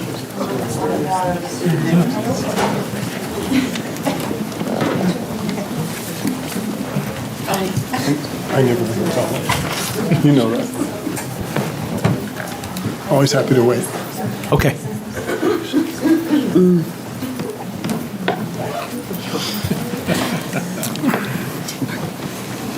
So I want to thank everybody for their patience. It's a pretty robust agenda this evening, a lot of interesting things. Mr. Cohen, when you said you were ready to get to work 2 Mondays ago, you really meant it, so thank you. So the next agenda item is the third and final public reading of the Cass Street petition. I'm going to read the notice of public hearing pursuant to RSA 31:95B3A. Notice is hereby given that the Select Board of the Town of Exeter will hold a public hearing consisting of 3 readings in the Novak Room, 10 Front Street, Exeter, for the purpose of complying with the provisions of RSA 31:95B3A for a proposed change to parking regulations on Cass Street. The first reading will be Monday, May 18, 2026. The second reading will be Monday, June 1st, 2026, and the third reading will be Monday, June 15th, 2026. Each reading will begin at 7 p.m. That was dated May 8th of 2026. Before I open the public hearing, or ask for a motion, rather, to open the public hearing, I'd like to remind folks that the petition is to make an amendment to Section 101.2 of the Parking Regulations Ordinance, specifically requesting a no parking sign. I understand that we've talked about some other issues on the street, including encroachment. We are going to ask staff to continue to look into those, continue to communicate with the neighborhood, but I just want to remind folks that the actual public hearing is on the proposed request for a amendment to the Parking Regulations Ordinance. Further to that, we've had 2 public hearings. We've heard testimony. We've had evidence presented. They've been in our packets. So we're asking tonight as a board that, folks, if you want to get up and speak for public comment, that you speak to the petition and offer anything new that maybe hadn't been offered in the first 2 readings. So with that, I would entertain a motion to open the public hearing pursuant to RSA 31:95B3A. So moved. Second. There's a motion and a second. Is there any discussion? Seeing none, all those in favor? Aye. Aye. Opposed? Motion carries. Mr. Cronin, could you just give a quick summary of the petition, please? Yep, so the petition is to change the current parking ordinance to restrict parking on both sides of the road from Park Street to a point roughly 170 feet. I believe it would be west on Cass. So. Are there any members of the public that wish to comment, offer feedback, offer anything new? Yes. Am I allowed to speak now? It's public comment. Well, Could you just go to the mic and state your name and address for the record, please? Abigail Mathis Patu. In regard to what Mr. Cronin just said, I would like to state that I initially filed a petition in regard to this, and my petition stated clearly that no parking from 20 Cass Street driveway to Park Street, 75 to 80 feet on Cass, west side only. That was a petition. How it got changed, Mr. Cronin could elaborate potentially. He said specifically, and without this going into a laborious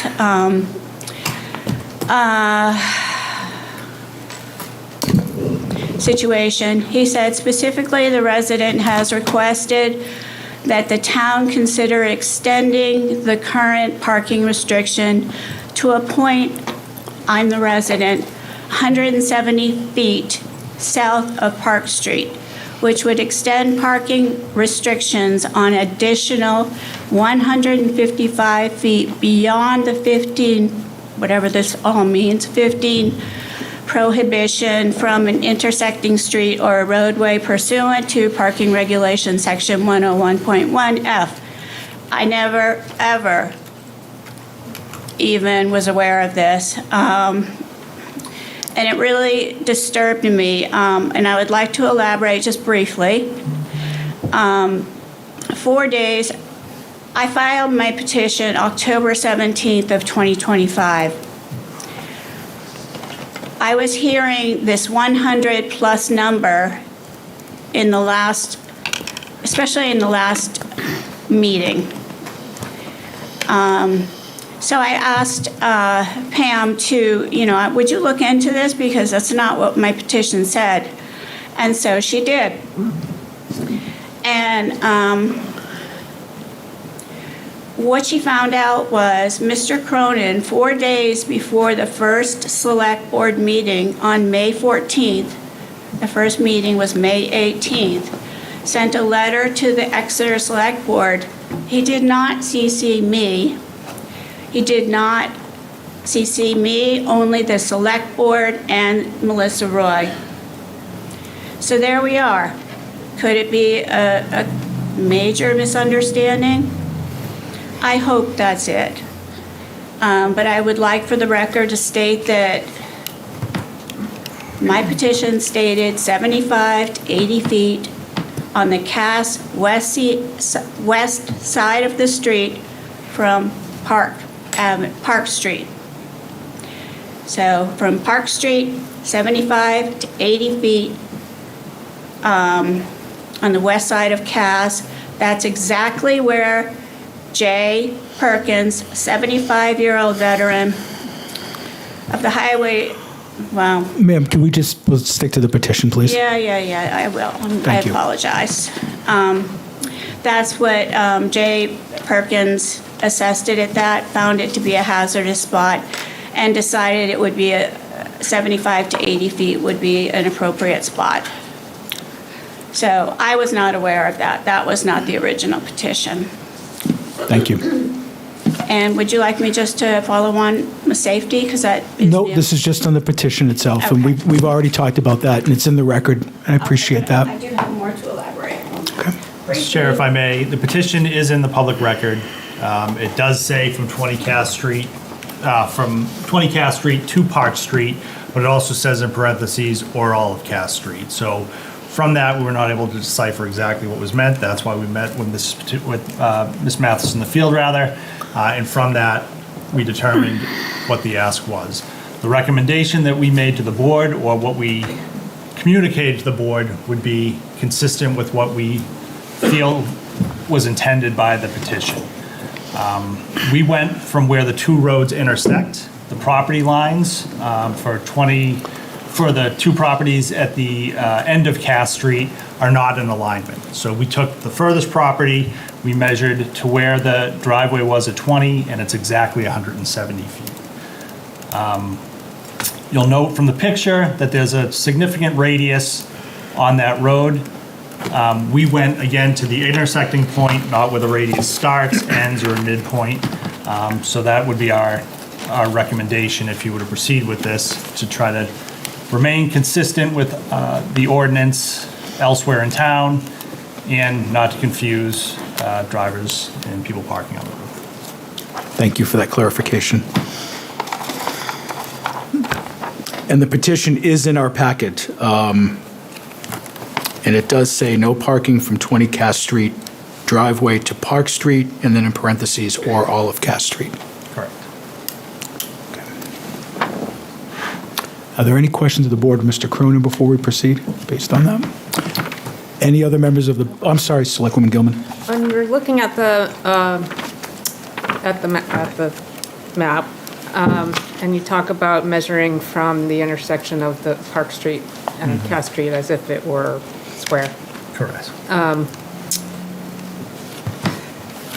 Well, we're not talking about repaving or anything, so I was just wondering about keeping that big radius and. Yeah, it's not an ideal configuration for an intersection. You'd certainly like to see it a little bit more teed up. As I mentioned, we do have a CIP project in the works for this area. That's something we would look at, including site distances, turning movements, alignment with the other intersection, all those types of things. So Thanks. I think that would be the ideal time to try to reconfigure something. Thank you. Are there any other members of the public that wish to speak?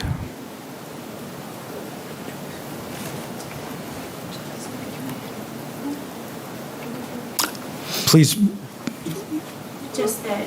you have to go up to the microphone.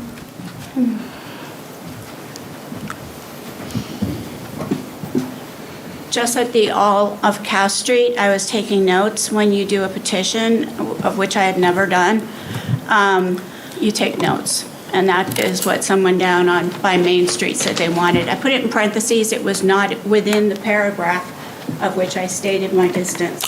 Thank you. Ma'am?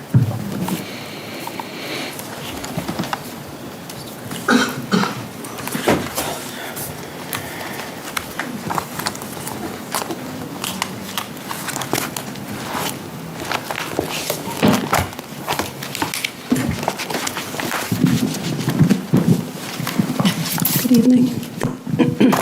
Good evening. My name is Kelly Richards, and I'm a resident of Exeter at 25 Cass Street. I first want to acknowledge the discrepancy that was brought forth by the petitioner and Mr. Cronin, and I think it's not lost on us that there was a disparity in the distance as originally stated in the petition and as it was transmitted or communicated to the public. So understanding that, my neighbors and I still feel that our position remains the same, that the Cass and Park Street intersection is not unsafe as put forth by the petitioner. This is supported by the evidence submitted previously in these hearings, including the 2022 Town of Exeter intersection evaluation and the Exeter Police Department records confirming 0 accidents at the location. Additionally, we find that the closure of the Park Street Bridge has significantly reduced traffic in the neighborhood. Park Street is no longer used as a bypass to avoid Main Street traffic. And aside from the residents who live on that street, there are very few cars coming up Park Street and turning onto Cass Street. Given these factors, we dispute this significant safety hazard as put forth by the petitioner. Therefore, we maintain that a no parking zone is unnecessary and without precedent. Creating this exemption would pave the way for other residents to demand similar considerations, which could disrupt the lawful and established order of the town. In response to the petitioner's request for a no parking zone in front of their house, we've also requested that the town of Exeter be aware of the petitioner's obstruction of the public roadway. And I know that you said that matter would not be undertaken this evening, but we have what we feel is relevant information that we would like to share, if you would allow. So we have provided the town with warranty deeds, tax maps, and surveyor's plats that indicate the legal boundary of the property at 20 Cass Street. Those are found in exhibits from the June 1st town meeting.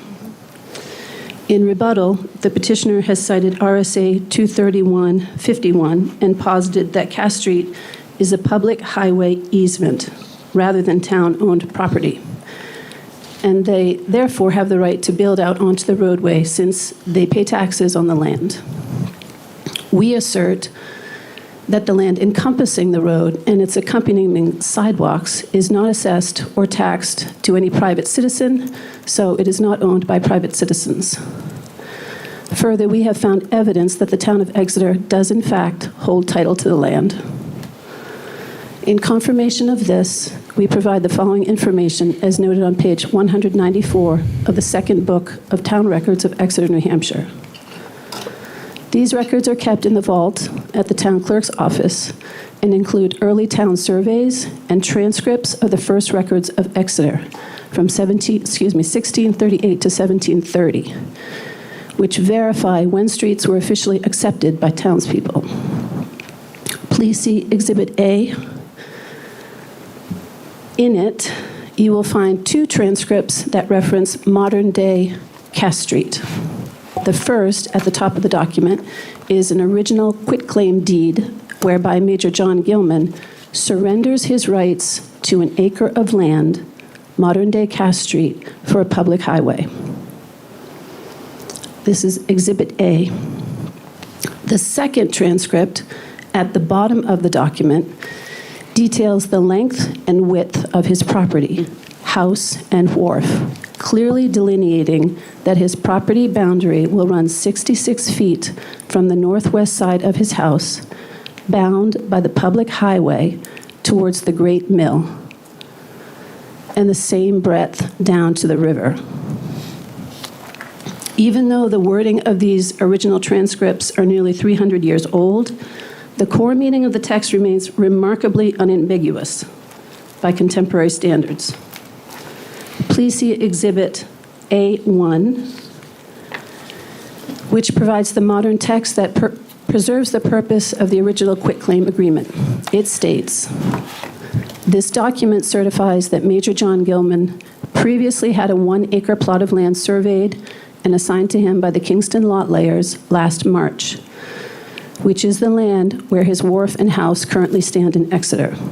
Major John Gilman now freely and willingly gives up and returns all of that specific land back to the town of Exeter. He surrenders all of his rights, ownership, and financial interest in that property, with the sole exception of a specific portion that a town-appointed committee explicitly agreed he could keep, as outlined in a separate written agreement signed by them today. To confirm this agreement, Major John Gilman has signed this document on August 9th, 1725. In Exhibit A2, you'll find the modern text detailing the size of Major John Gilman's lot as it borders the new highway and descends to the river. The following excerpt delineates the layout of his property and his right to maintain a wall along the public highway to secure his house. His property boundary will begin at the northwest side of the new wooden frame of his house, which is built next to his warehouse. From there, the property line will run 66 feet toward the Great Mill bordering the public highway. The property will remain this exact same width all the way down to the lower end of his wharf, extending out toward the river's shipping channel. And it continues, furthermore, it's agreed that Major Gilman is granted the right to use a 20-foot wide strip of town land on the northwest side of his house, bordering the public highway. He's permitted to use this space to build a store, a stone, or wooden retaining wall to protect and secure his house. To wit, John Gilman began building the very first home on what was then known as Cross Street, now Cass Street, in 1723. In March of 1724, he had it surveyed by the Kingston lot layers, who were early town surveyors. And in August of 1725, he officially deeded 1 acre of his land to the town of Exeter, free and clear for a public highway, keeping only the portion of land where his house and his wharf stood. He was then granted permission to build a wall along the new public highway to protect and secure his home. Cross Street, Cass Street, was an important public roadway for colonial Exeter. We've also included a map of the 1802 Phineas Merrill map in Exhibit B. This is regarded as the earliest reliable map of Exeter and documents the exact layouts of the town's oldest roads. It confirms the alignment of Cross Street as a core artery within the early town plan with Main Street and Lane's End, now Park Street. Situated at the intersection is the house erected by Major John Gilman, according to the historical records of contemporary property owner Deacon Odiorn. Additionally, Exhibit C1, Exeter Tax Map 63, and Exhibit C2, Plat B 38808, depict the orientation of the Major John Gilman house abutting Cass and Park Streets. The directional arrows on both exhibits confirm that Cass Street runs northwest from the corner of Park Street toward Main Street. In light of this evidence, we feel the town has fully satisfied the petitioner's request for proof of deed regarding Cass Street land, and that the petitioner's reliance on RSA 23151 is legally groundless.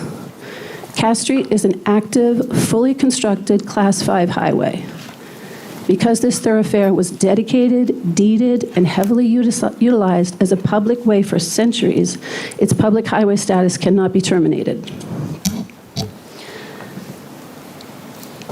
And although no further response is required, we address the petitioner's highway easement argument by stating the following. The petitioner cannot use RSA 2291 to claim private ownership. This statute clearly outlines how public roads are established by layout, deed, acceptance, or 20 years of public use prior to 1968. Cass Street has been a heavily utilized public road for over a century, firmly cementing its status as a public highway. This statute protects public use. It does not grant private land to abutters based on proximity. Point 2, the irrelevance of RSA 231.8, layout petitions. This statute dictates how a town lays out or alters a highway upon a formal petition. It does not grant a resident the power to unilaterally claim a piece of the road. And point 3, the irrelevance of RSA 231.48, discontinuance appeals. This statute handles how citizens appeal a town's decision to discontinue or close a road. Because Exeter has never voted to discontinue Cass Street, the statute provides zero legal standing for an encroachment claim. In conclusion, we maintain that the petitioner's repeated attempts to obstruct the right-of-way over Cass Street are both unlawful and legally invalid. Furthermore, we explicitly refute the petitioner's assertion that the town of Exeter paved over their private lawn in 2017. According to official municipal records published on the Town of Exeter paving page, Cass Street has not undergone paving operations since 2009. Since 2024, the petitioner has engaged in continuous self-help measures to seize control of the public roadway, bypassing the required petition and permitting processes. And because the Town of Exeter holds legitimate title to this right-of-way Any claim to acquire public land through adverse possession is strictly barred by law. Consequently, immediate enforcement action by the board is required. Thank you for the opportunity to speak on this matter. It's not lost on us the time that you have devoted to public service, and we're really grateful that you allow everyone's voice to be heard. It's very important, so thank you for that. For the record, I'd like to recognize the residents of the Cass and Park Street neighborhood who have signed this statement and are in attendance this evening. Robert Richards, 25 Cass Street. Richard Page, 18 Cass Street. Marnia Page, 18 Cass Street. Susan Heel, 14 Cass Street. Ron Wybranowski, 5 Cass Street. Kayoko Tazawa, 22 Cass Street. Susan Scannell, 11 Cass Street. Kevin Fleming, 11 Cass Street. Jackie Roquel, 31 Park Street. And Liz Morse, 4 Cass Street.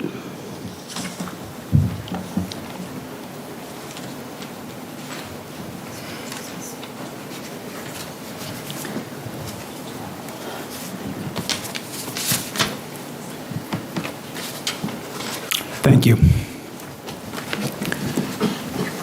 Are there any other members of the public that wish to comment before we close the public hearing? Yes, ma'am?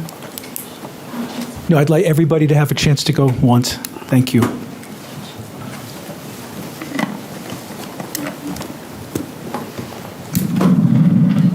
Good evening. I'm Kayoko Tazawa, 22 Cass Street. So I live at the house that you can barely see. And I was away last week, so that's why I couldn't come to the hearing last week. But while I was away, my friend informed me a vehicle was parked right in front of my house on the lawn. And I learned from the first hearing that there's 20 feet in is no parking. But there's still people who parks there. So I would like to have no parking sign where the phone pole is. That's where the 20 feet in. That's, I just wanted to say. Thank you. Thank you very much. Any other public comment?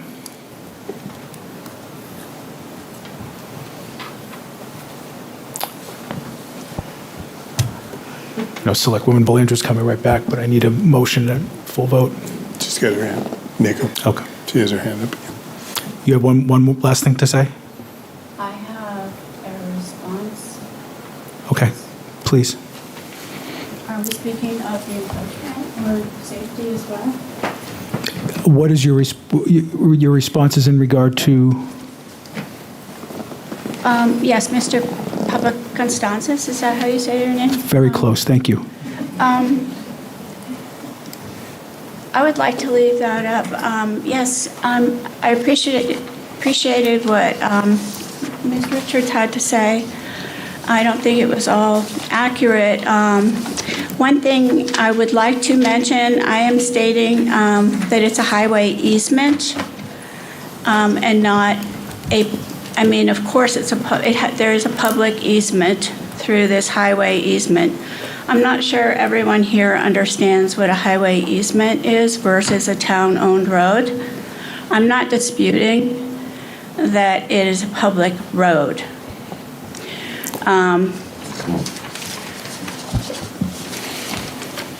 And I am not simply taking an ordinance and flipping it on for my own benefit. I would like to point out, and I appreciate this being left up here, right here. Oh, sorry, I thought that's what you were trying to point out, sorry. Right here, this goes within the telephone pole. This all here, this was all paved in, actually was paved in, regardless of whomever said they didn't pave, it was paved. We were in Utah, as I specified. My daughter was in high school and college, and that was paved in. And that's a pretty sorry sight. That's a work in progress, and so I don't think that it really is appropriate to represent the house. I would like to see this one acreage here that Captain John Gilman had, this one acreage there, to see if actually that land was deeded.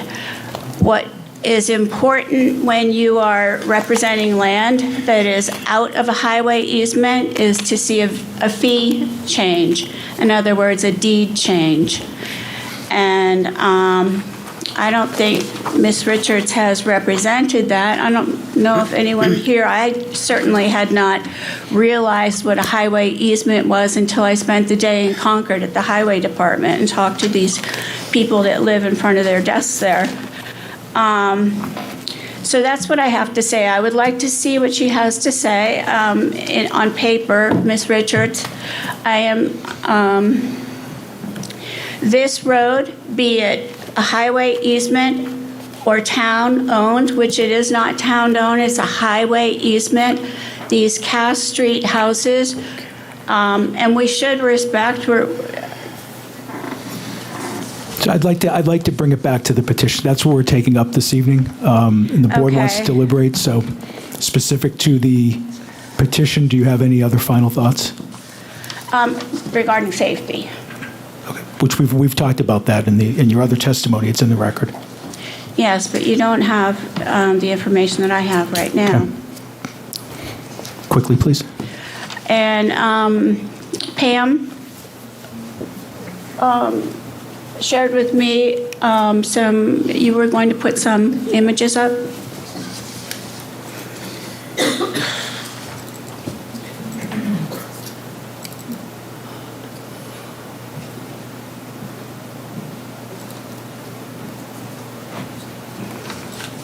Oh, I mean, I don't have my graphics clearly on my computer, but this will make the point. And do you mind if I borrow your mouse? Sure.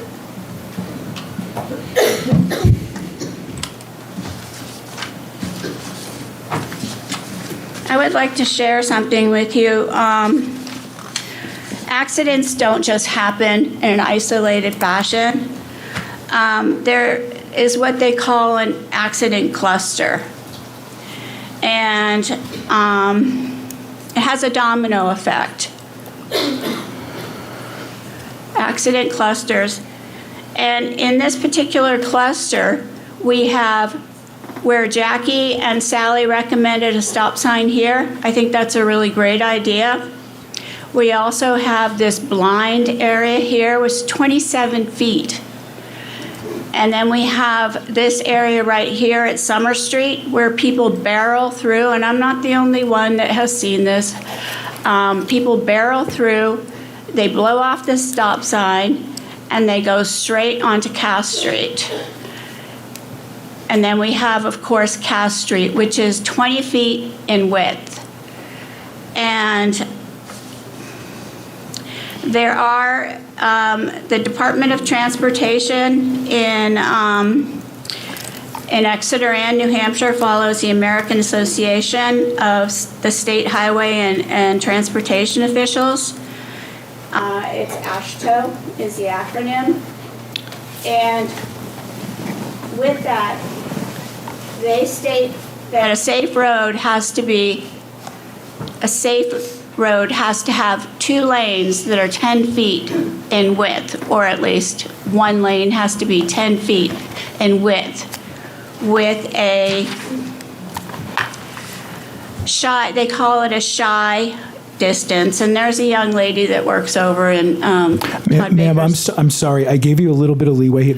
But we need to be relative to All right, let's just to the sign, I to the apologize. I'll petition. keep it concise. This stop sign would do a lot of good, but through this 27-foot blind area, you have to pull forward, and these are mothers or fathers taking their children to school. You have to pull forward in front of Summer Street. And Summer Street drivers often at the school hours, and it must be a shift hour change, barrel through here.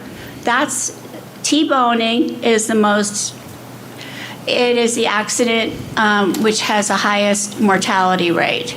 And that is what you would get here. So somebody would park here at the stop sign, which I do hope they could put a stop sign there, as Jackie and Sally said, and then they pull up and they want to look around the corner onto Cass Street. While they're tentatively doing so, they could be T-boned. So what do? You slow down the traffic here as well. That's what I'm talking about, it being a cluster. So you pull here and you only have, you don't even have lines on this road. You don't have a 10-foot width to drive along. So if cars are parked here, coming out of this whole cluster, cars are parked here, it's an accident. Again, with the new statistics, and I don't want to use an old cliche, waiting to happen. So there's that. So I appreciate everyone trying to create a solution and not simply combat this one area here. So if you would just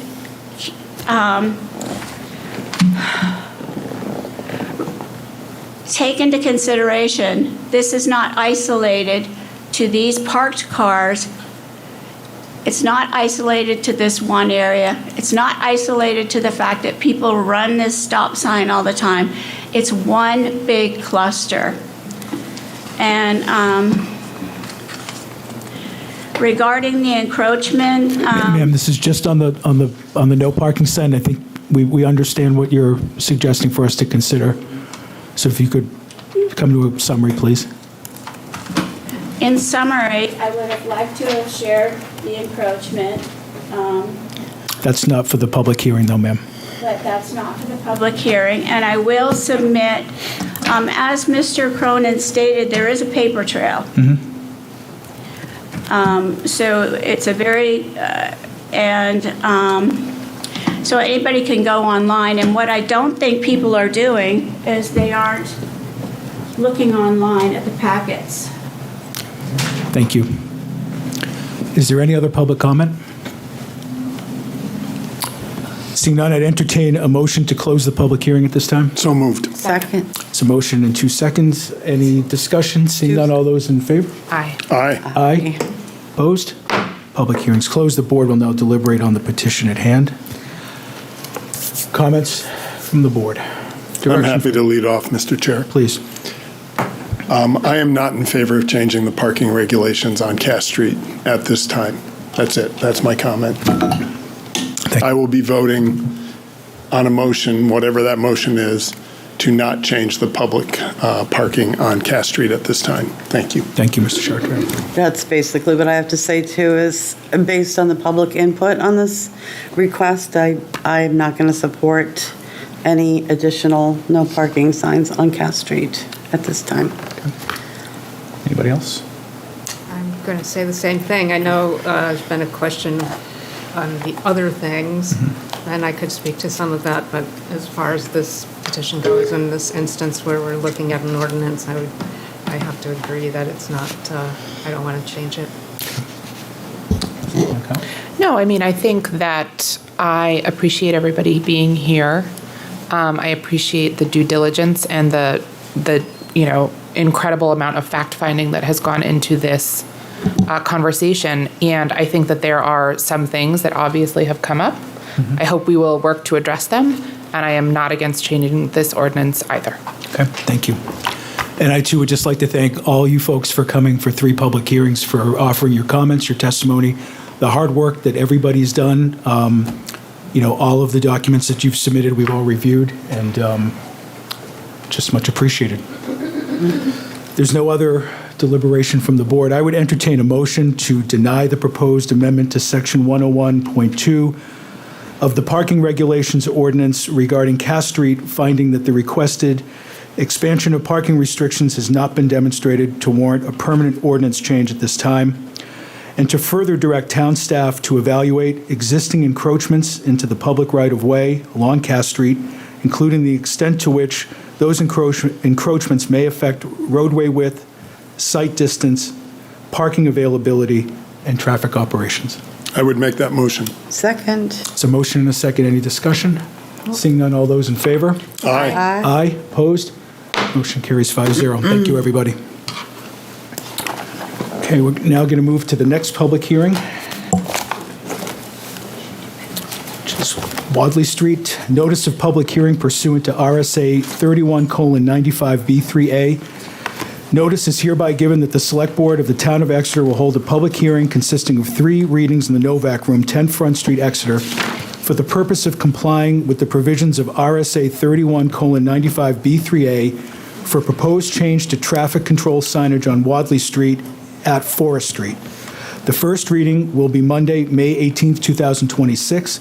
The second reading will be Monday, June 1st, 2026. The third reading will be Monday, June 15th, 2026. Each reading will begin at 7 p.m. And that's dated May 8th, 2026. Mr. Cronin, again, if you could give us a summary. Yep, this is to change the existing intersection configuration at Wadleigh and Forest from a 2-way stop to a 3-way stop with the addition of a third stop sign. Great. I would entertain a motion to open the public hearing at this time. So moved. Second. Motion and second. Any discussion? Seeing none, all those in favor? Aye. Opposed? Motion carries. Is there any public comment?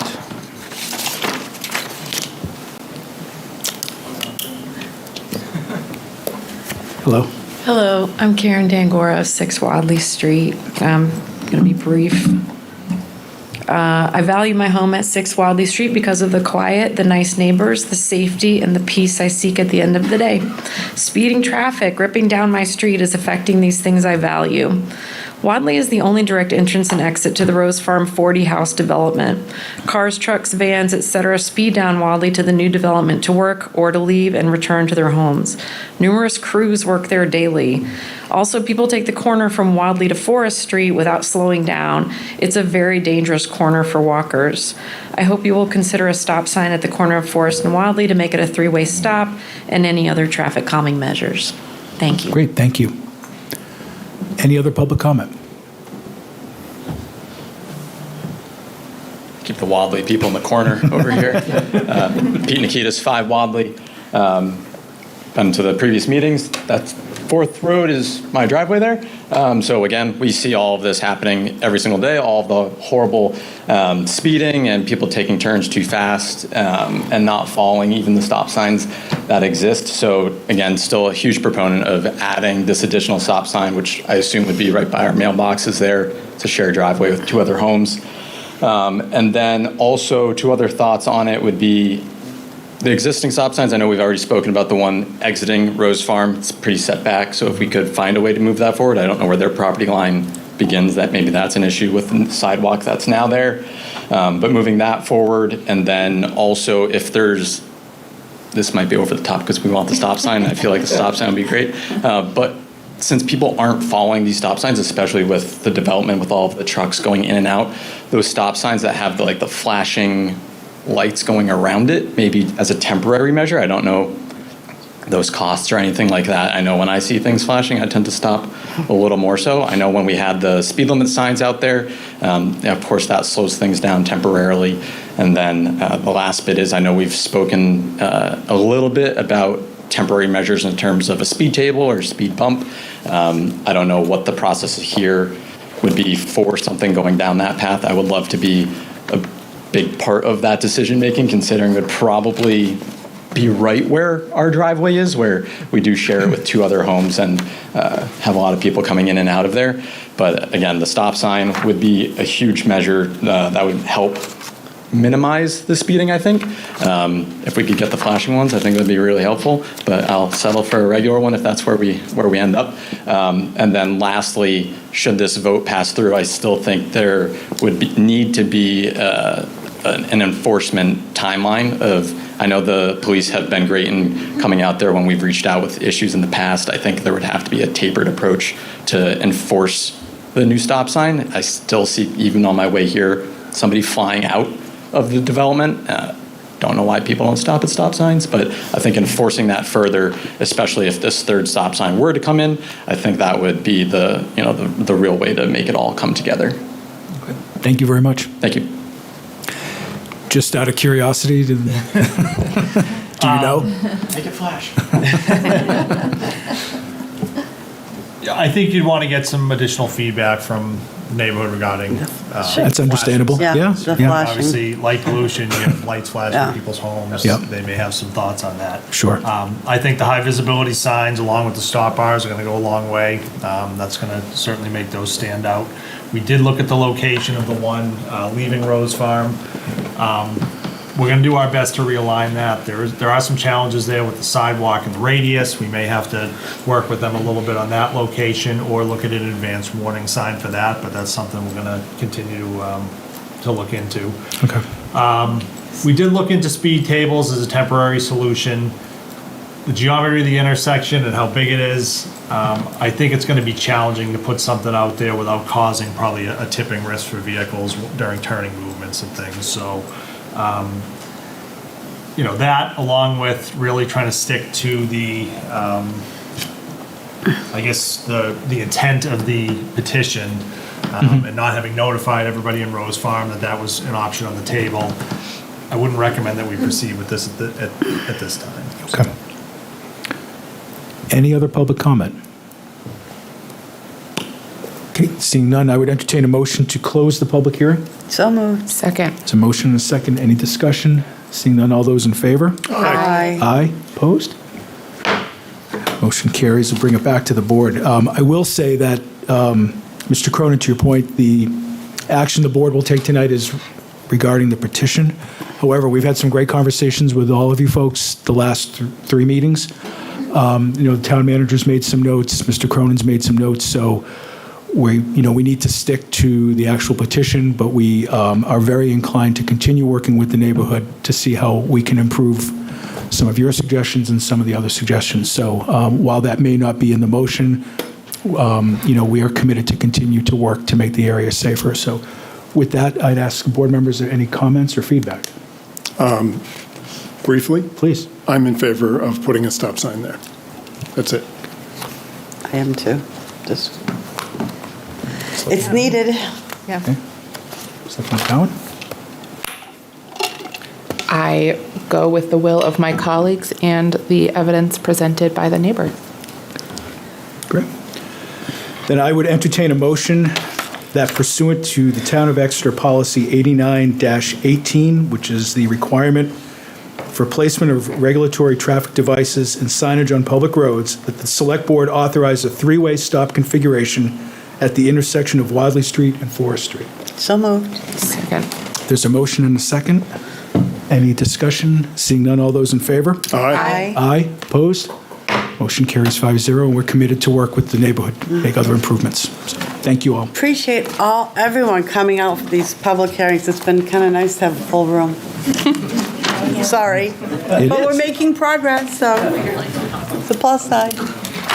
So we're only a quarter of a way through the agenda, but we're going to keep moving. Thank you, guys. Thank you. After a long delay, we've been trying to get this put together for an agenda item for quite some time now. We appreciate everybody's patience with us, but we do have an update on the Park Street Bridge. I believe we have representatives from CSX and also New Hampshire DOT. Yes. Great. Hopefully they're still here. Yep, so gone to retreat. Okay. So I'm just going to take a minute.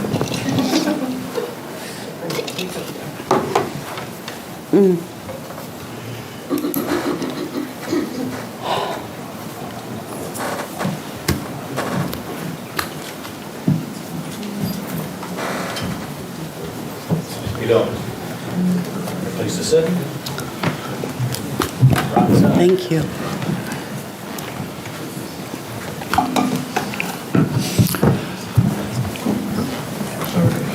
Yeah, if we can. Are these guys all with the stains? No. Oh, okay. Thank you. So as we get situated, I want to thank you, both representatives from CSX and DOT coming in to meet with us this evening. Obviously, this is of great interest to the public and the general neighborhood particularly. Mr. Cronin, if we could introduce the panel, that would be great. Sure. From CSX today, we have Michael Sliper and Maurice O'Connell. From New Hampshire DOT, Mike Moser is here. We'll hand it off to CSX to give you an update on the bridge and what their plans are for that. But just, we were last before you June of last year, just to provide you an update. We've learned some new information since then regarding ownership, and I'll let CSX speak to that and what they plan to do. Great, thank you. Good evening. Evening. Please, yeah. Mike Slipper, CSX Public Project Manager for the Northeast. As you know, Park Street has been out of service for some time. CSX owns the bridge, and our intent is to remove the bridge permanently. It is what we consider a clearance obstruction. The distance from the top of the rail to the bottom of the bridge is substandard. It would not meet today's industry standards, and our intent is to remove the bridge in its entirety. And do you have a timetable? We don't have yet. We wanted to have this conversation, but our timetable is very quick. Once we decide that we are going to remove the bridge, we believe we can have it removed before the end of the year. And what's the timetable for whatever you're going to be, the work you're going to be doing? I believe you're upgrading the tracks? Not upgrading the tracks. If Okay. we're doing anything, it's routine maintenance. I know there was a lot of concern about increase of speed or running double stack trains. There is no plan right now to do any of that. The number of trains, the speed of trains, and the height of trains is not going to change once this bridge is removed. It's just an out-of-service structure that is beyond its useful life that we are looking to remove. Everything else about CSX Railroad at this time is going to remain the same. Okay. And Mr. Chairman, we have done a lot of work since acquiring Pan Am. You asked the question about improvements that we've made or work that we have done. We did a major tie job out there last year. We replaced a lot of ties with a partnership with NEPRA. Since acquiring Pan Am, CSX has spent, I would say, approximately $100 million upgrading the former Pan Am to Class 1 standards. And we've seen, tremendous improvement as a result of that, not only on the freight side, but certainly with the Amtrak Down Easter as well, and the on-time performance, which I think recently is running at about 95%. So we have done a lot of work out there, and the system is much improved and certainly a lot safer. Can you talk to the group about what that's going to look like when you remove the bridge? What it's going to look like physically? Yes. So it has jersey barriers up right now. We would remove the bridge structure. There's stone abutments on either side. We're kind of in like a valley. So our plan would be to peel those stone structures back and try and match the grade to kind of the hill on either side of it. So, nobody can jump off it or throw anything off it. And then we'll probably make a more permanent end of road device, a jersey barrier or a guardrail or something to kind of permanently end the road at the property line. But we would try and leave it in a condition where it's not ugly, it's not unsafe, and it can just kind of be done. And you're motivated to do that by the end of the year? Yes. For just because of safety, because of... So it causes issues because it is such a low bridge. We have to put height detectors on either side of it to make sure that the cars going under it are of the correct height so it doesn't strike the bridge. During winter, you get snow on top of the bridge, you get snow on top of the cars, which sets off the detector. We have to stop the train, which causes traffic to back up. We have to have a conductor walk the train to make sure there's nothing unsafe, that it is actually snow and go, then it can go on. But Yeah, Mike said it. It would be much safer to have the bridge removed for rail operations. That's really the driving force here. Certainly, going forward as far as double stacking trains, but that's not in the plans in the short term. There's certainly other bridges along this line that would have to be either raised or undercut or removed. But this one obviously, New Hampshire DOT, and I don't speak for New Hampshire DOT, but if I'm saying anything here that is incorrect, please correct the record. The bridge is beyond its useful life and needs to be removed, not only for the safety of the railroad, but it's it's time. Could we invite DOT up to the table with you, Mr. Cronin? Just pull a chair. You can pull a chair up. So I know. There's an extra mic between Thank you. these two. From town staff standpoint, we're going to have a lot of questions between now and when this work happens. I mean, we haven't seen any plans yet. Obviously, we're concerned about aesthetics. What are the impacts to the town utilities? How is the road going to be terminated?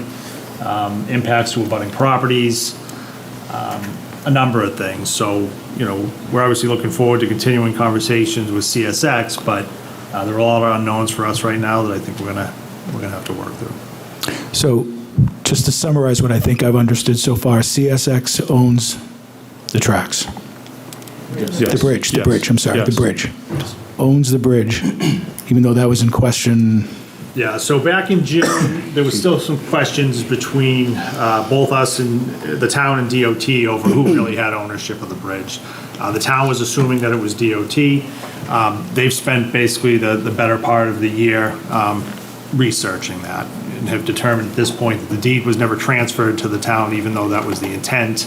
And as a result, ownership rests with CSX. So back in 2001, the state, Boston and Maine Railroad and Springfield Terminal, they executed a memorandum of understanding that basically ownership of the bridge would get transferred to DOT, and then the town would eventually work with DOT to transfer that ownership back to the town. The town sought voter authorization in 2003 and received it. We sent a letter to Boston and Maine requesting that release deed. Unfortunately, that release deed was never countersigned. The administration at the time never followed up to close the loop on that, and as a result, the transfer of title never happened. And that was 2003? Yes. Okay. So for 23 years, we thought we owned it? Or we thought DOT owned it? Did you know you owned it? We acquired Pan Am in 2002. Yeah. But so we were not part of those discussions. But did you know back you in owned the bridge? 2003. We did a lot of research. We looked at titles and things like that. So this is the determination that we've all come to, I think, collectively, based on the information we have. And my understanding is this is not unique to Exeter. There are a number of other bridges along this corridor that have found themselves in a similar situation. Yeah, if I can just clarify. Please. There was originally 11 bridges that were going to be transferred from B&M to the towns. And then the DOT was going to work with the towns in order to either rehabilitate or replace those structures. Excuse me. From our research, we've only determined that 3 bridges were actually transferred from B&M to the towns. And there were a couple of towns that actually just came out and said that they did not want to own these structures. So there's that included in the other 8 or so. So we've been going through, taking a look over the course of the last, I would say, 6-7 months in a lot of detail to figure out where we are with those structures. And throughout that, and there's the Portsmouth branch as well, some of those bridge structures were transferred later on in time. So as of now, there's only about 5 structures from that original 11 that are still, that we still feel are owned by CSX. Park Street happens to be one of those. So your goal is to take it down in 6 months, even though we've got some questions, and we're not sure how that's going to work. Yeah, well, we're certainly open to the questions. We want to make it clear that we want to work with the town.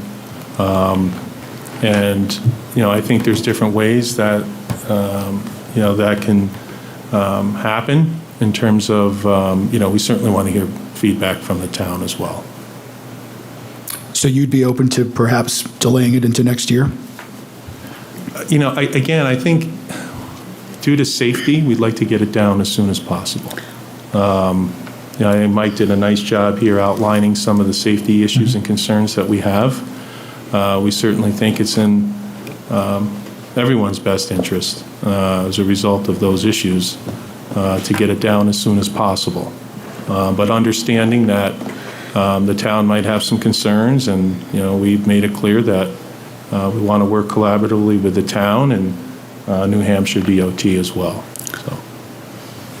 Yeah, I have a question. So the only safety issue I've heard is that your train might have to stop while a conductor looks and you have, No, the bridge is failing. It's structurally unsafe. I understand, but nobody drives on it. So, excuse me. So we can't get through another winter while we're looking at the pros and cons of restructuring that area and moving our sewer pipes, or sewer and water pipes, or just water.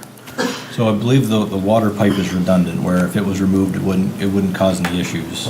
And then, Is that true? Okay. is there other benefits to leaving the bridge? No, it's a restructuring of that intersection that's a big concern of how it's going to be left. And how it will reflect on the town and the cost of that, to just have you take a bridge down and have, the Jersey barriers are there right now because the bridge has been closed. It's like not a fix-all. So we really I want to know the process here.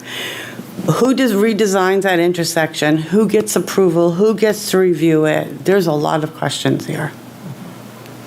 So if you don't mind, I would like to point out one thing.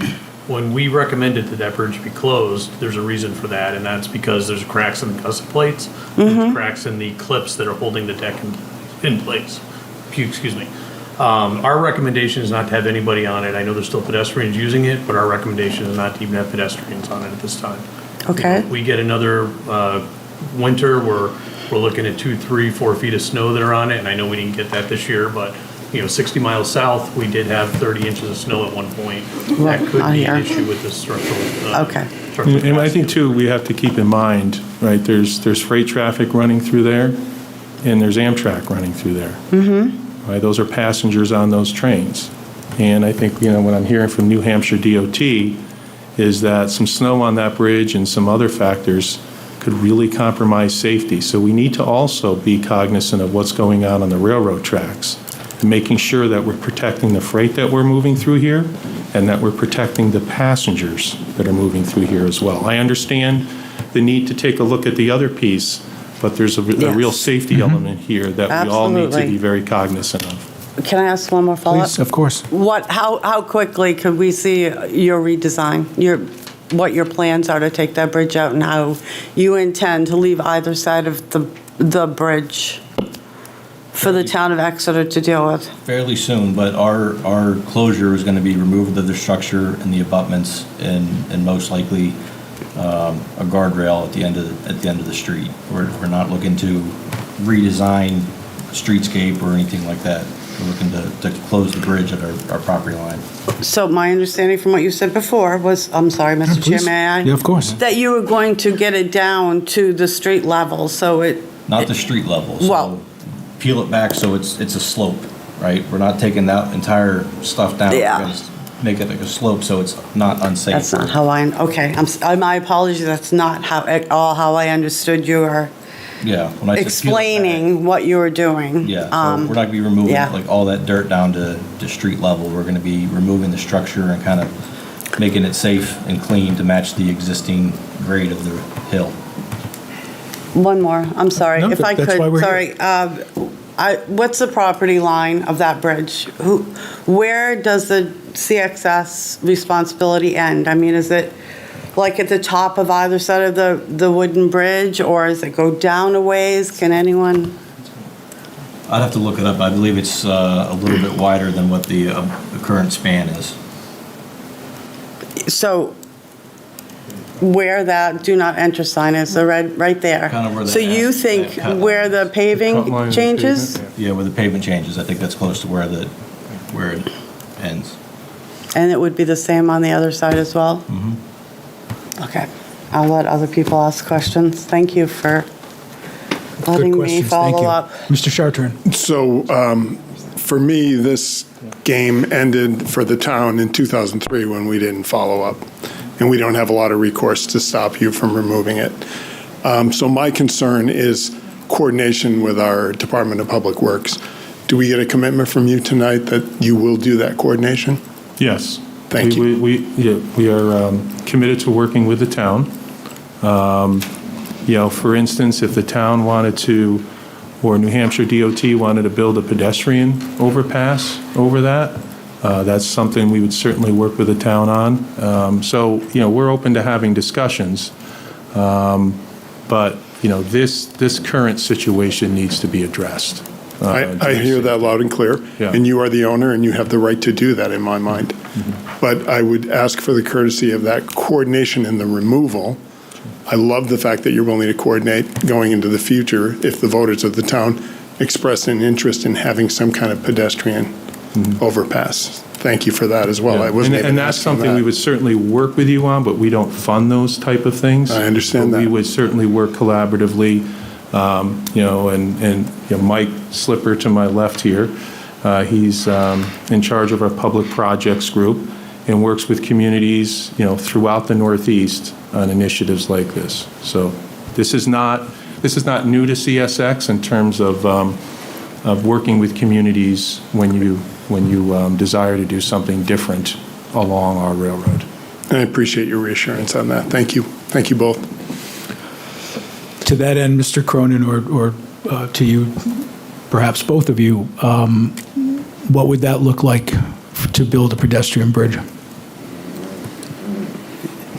It's going to have some significant impacts. The grades are very challenging here. There is going to have, that bridge, pedestrian bridge would have to be higher than the current bridge height in order to meet the federal clearance requirements. So in order to do that and meet ADA, you're probably looking at ramps with switchbacks and things like that. It's a difficult question to answer right now without getting into some finer details. And I asked the question not even knowing if the community would want that, but I wanted to ask the question nonetheless to see if it's possible. Yeah, what I would say is you're probably looking at an increase of about 5 to 6 feet with the surface deck.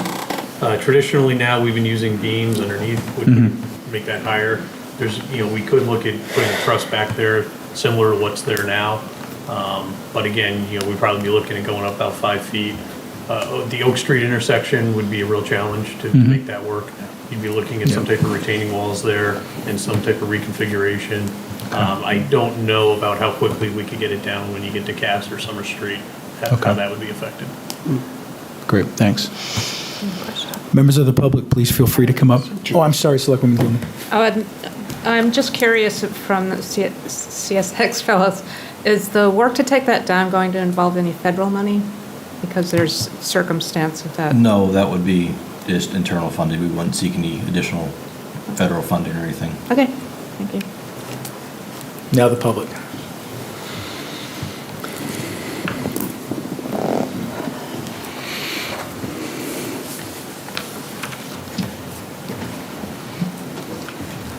Sally Ward, 72 Park Street.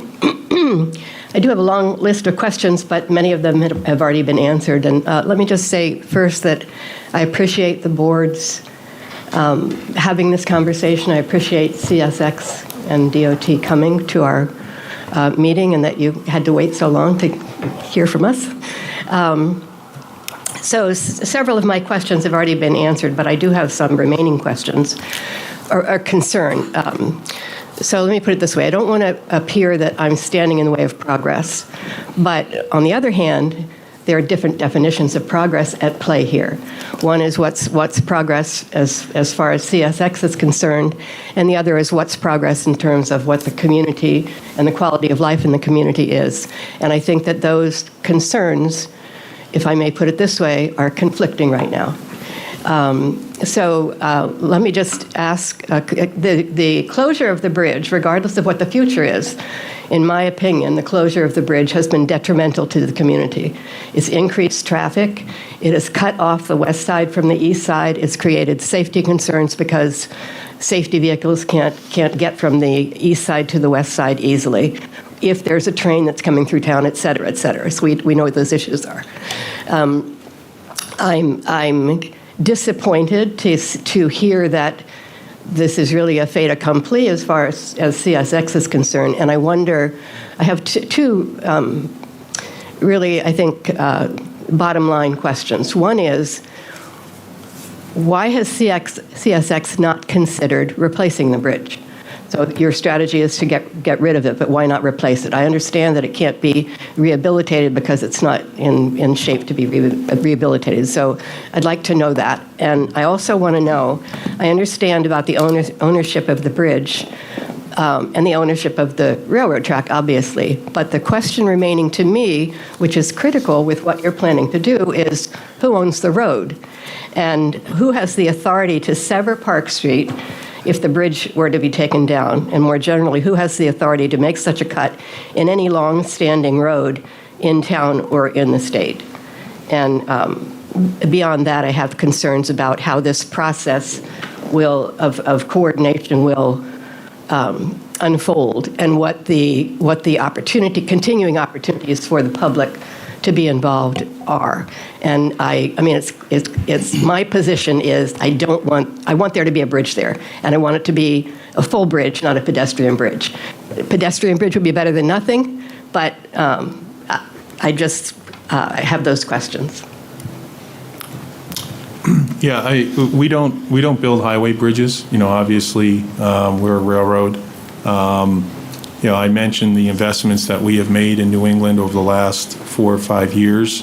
At CSX, safety is our first priority every single day. Everything we do revolves around safety. And I understand this is a delicate balancing act, right? We have the community that we do care about. And we want to hear from the community. We want to work with the board. But we don't go out and build highway bridges. We build railroads. So it's not something we do. If New Hampshire DOT or the town, like I said, if there are ideas that involve us, and most likely they will, because they will be in close proximity or perhaps overall railroad, whatever it may be, we're certainly committed to having those conversations and working with you. We don't want to be, we don't want to make things difficult, but at the same time, I think everyone up here, and I think all of us feel that this is a safety issue that needs to get resolved. So, I understand the other piece of it with the community, and we're not abandoning you when we remove the bridge. I think Mike has made a commitment here to work with the town as well. Okay, thank you. And to your third question, concern, we would want everything to be transparent and public. So it may mean having you back here. It may mean, even if we have you, virtually, but public meetings are very important here in Exeter. Mm-hmm. Input from the community is very important here in Exeter. So we would like this to be as public and transparent as we can make it. So that was the third question and concern. And the second question was relative to the road. Mm-hmm. So I think that's something we're going to have to work with the town managers with, and town manager's office with, and town council to have an understanding on that. We do have a right of way through there. Our understanding is that CSX has a right to cross that's been that's identified in our deed. So I can't give you an answer tonight on that, but it's something we're going to have to look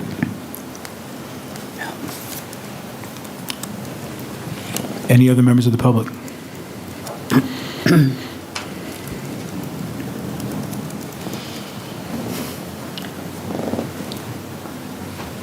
Hi, my name is Jackie Raquel, and I live at 31 Park Street. So I'm on the other side of the bridge from Sally. So I have a couple of questions. One, that bridge was not always there. The railroad was built, and there was a crossing there at street level. So one question is, why can't you do that? Somebody put that bridge up there. It wasn't there originally. Why can't we just have a crossing at street level? And then Park Street is still Park Street. We will have gates. It will be noisier, maybe, not much, but the road won't be gone. We won't have a situation where we've lost, unfortunately, some people in town on the railroad tracks. We won't have an opportunity to lose more by building something that gives people an opportunity to leap off of whatever it is you leave up there. So while the bridge would be the first choice, I think a street level crossing would be an improvement over nothing. And my other question is, thanks to some of our other neighbors, we discovered that there were plans to rebuild this bridge in 2011.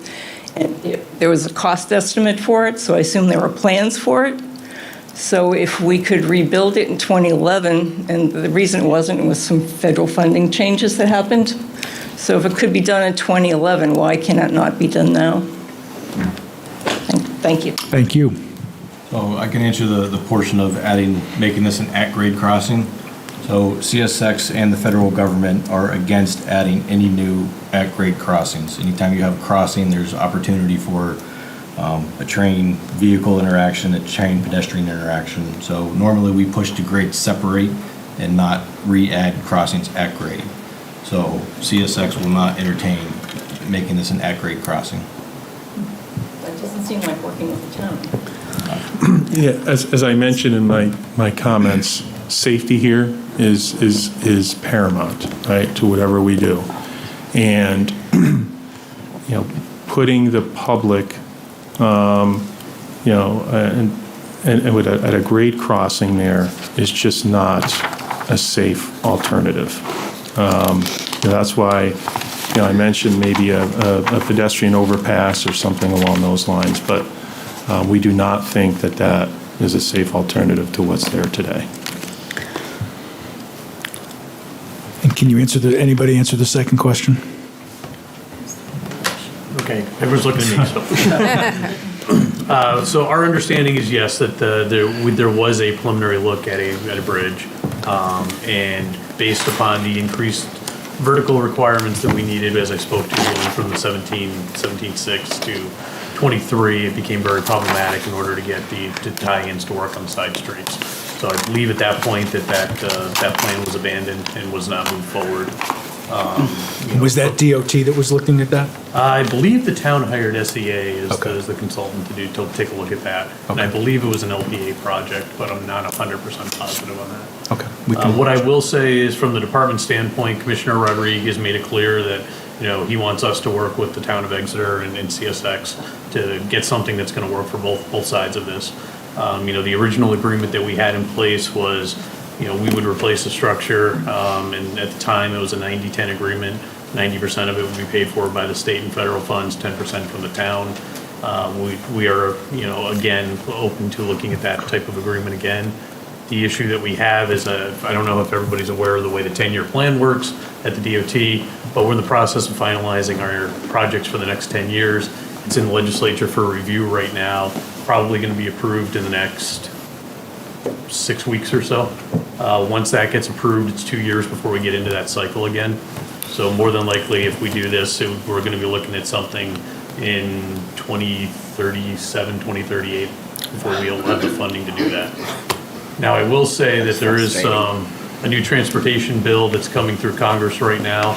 We don't know what that's going to look like yet. There may be an opportunity through that I'm not aware of. But until that gets passed and we actually know what it looks like, we can't count on that to change things. Okay. Thank you.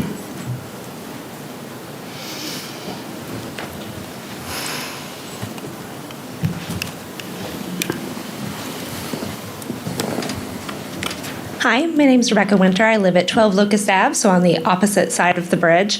And I'm really happy to hear you talk so much about safety, because that's where my real concern as a resident is. I keep hearing from CSX that this bridge serves no purpose, but for the residents in my neighborhood, there are connection to the hospital and to emergency services and to fire services. So I have been on the edge of my seat since the bridge went out because I have a medically vulnerable child. So I know things like an ambulance's goal time to a call is 8 minutes. And I know that it takes 5 miles, either northbound or southbound, from any of the road level crossings or the bridge here in Exeter to circumvent the tracks and get to the other side, where it would have taken them a few seconds if they had the bridge. So what that means is my son stops breathing. I would maybe have had to wait 8 to 10 minutes for an ambulance, but if they get to that crossing and it's blocked by a train, and I've spoken to the 3 ambulance companies that service my area, so I know that their driver policy is to immediately reroute because they don't know how long that train's going to be there for, which means another 10 minutes. So what would have been an 8 to 10 minute wait now doubles. And that matters a lot to my family, and that matters to people in our neighborhood. If someone calls for an emergency because someone has stopped breathing, is having a seizure, a heart attack, that is the safety that we are talking about. I understand what you're saying about the passengers. They're under that bridge for a couple of seconds. I live in my house 24/7. So hearing that you've taken out bridges before with other communities, I'm really interested to know what have you done in other communities to mitigate limited access to emergency services, and what are you going to do for us? We're not asking you to build a bridge. We're asking for the agency to control the bridge ourselves. So if you don't want to build it, go ahead and honor the deed exchange that was clearly intended and let us take care of it. Because otherwise it sounds to me like my family's cut off from emergency services, and my town and my taxes are going to go towards mitigating infrastructure because you guys want to take out the bridge because it's just cheaper. And I get that. You're a business. But if you want to say that you're concerned about safety and you want to work with the community, then emergency access to that neighborhood absolutely must be addressed. It is not optional. Thank you. Thank you.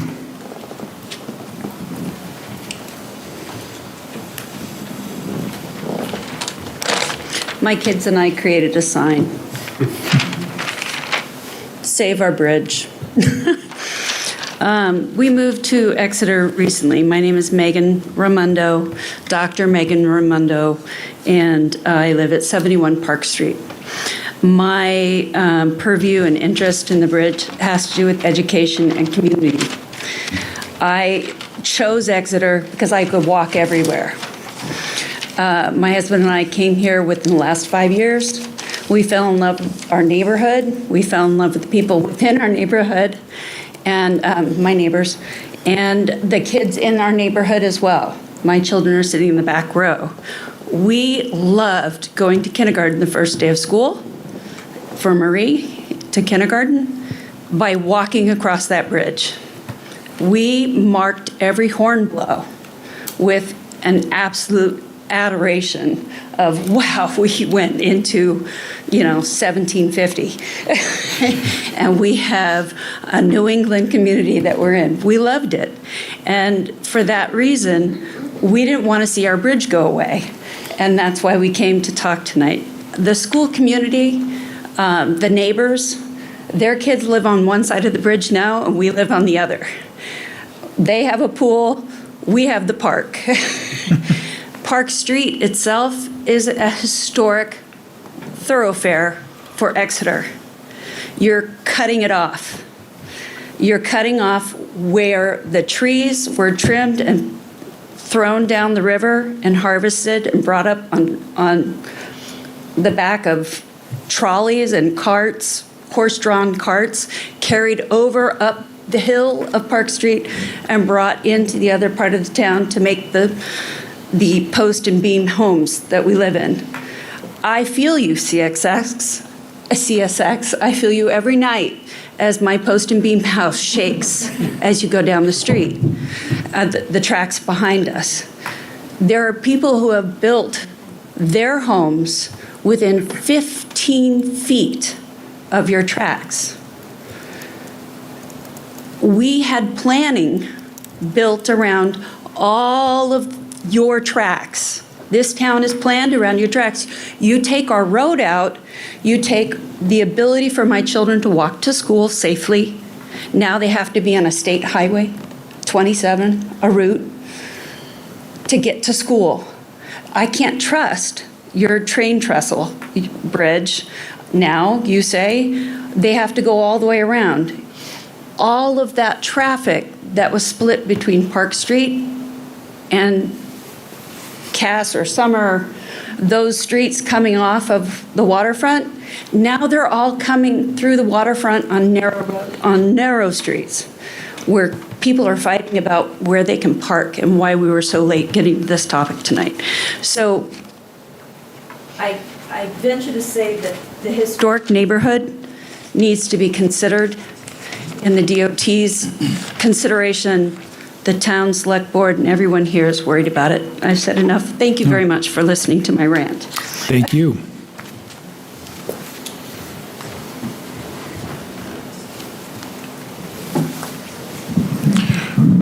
I'm Mark Furlong from 24th Street. I came to the meeting last year, and one of the things that I pointed out is it was great to have an alternative to grade crossings by having this bridge for some of the things that people have already mentioned tonight. We had a very stark reminder of that last spring of last year when the track work was being done, when the Main Street crossing, the Salem Street crossing were closed. Park Street Bridge had already been closed. The only way to get from the west side of town to the east side of town was Front Street. And let me tell you, it wasn't easy. I just headed down Winter Street to go to work and ended up having to go out to 101 at exit 9 because traffic was so backed up. So I think having a bridge of some type is of benefit to the town for safety. And I think that that's something that we need to pursue.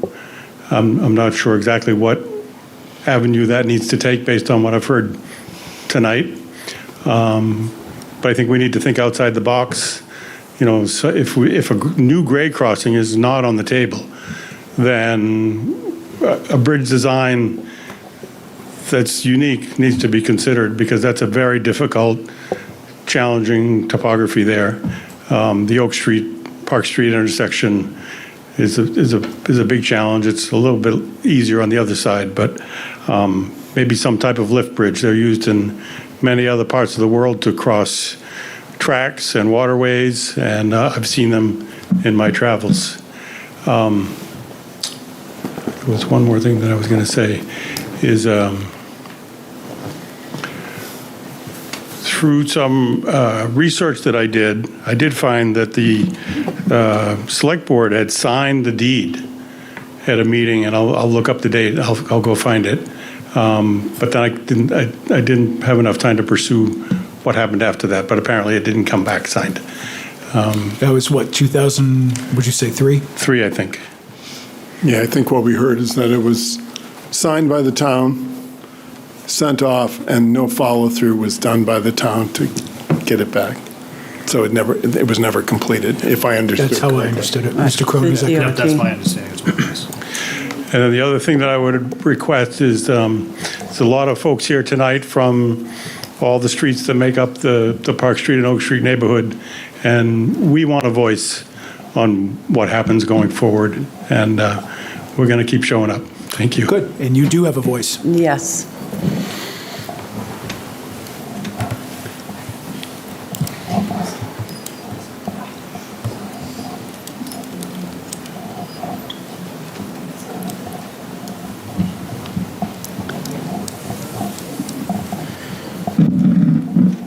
Eileen Flockhart, 7 Jacks Court.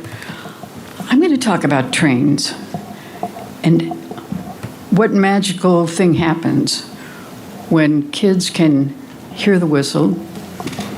I've seen mothers with young kids saying, "We have to get there. It's at 10 o'clock. It's the Amtrak. It's coming through. We have to get there."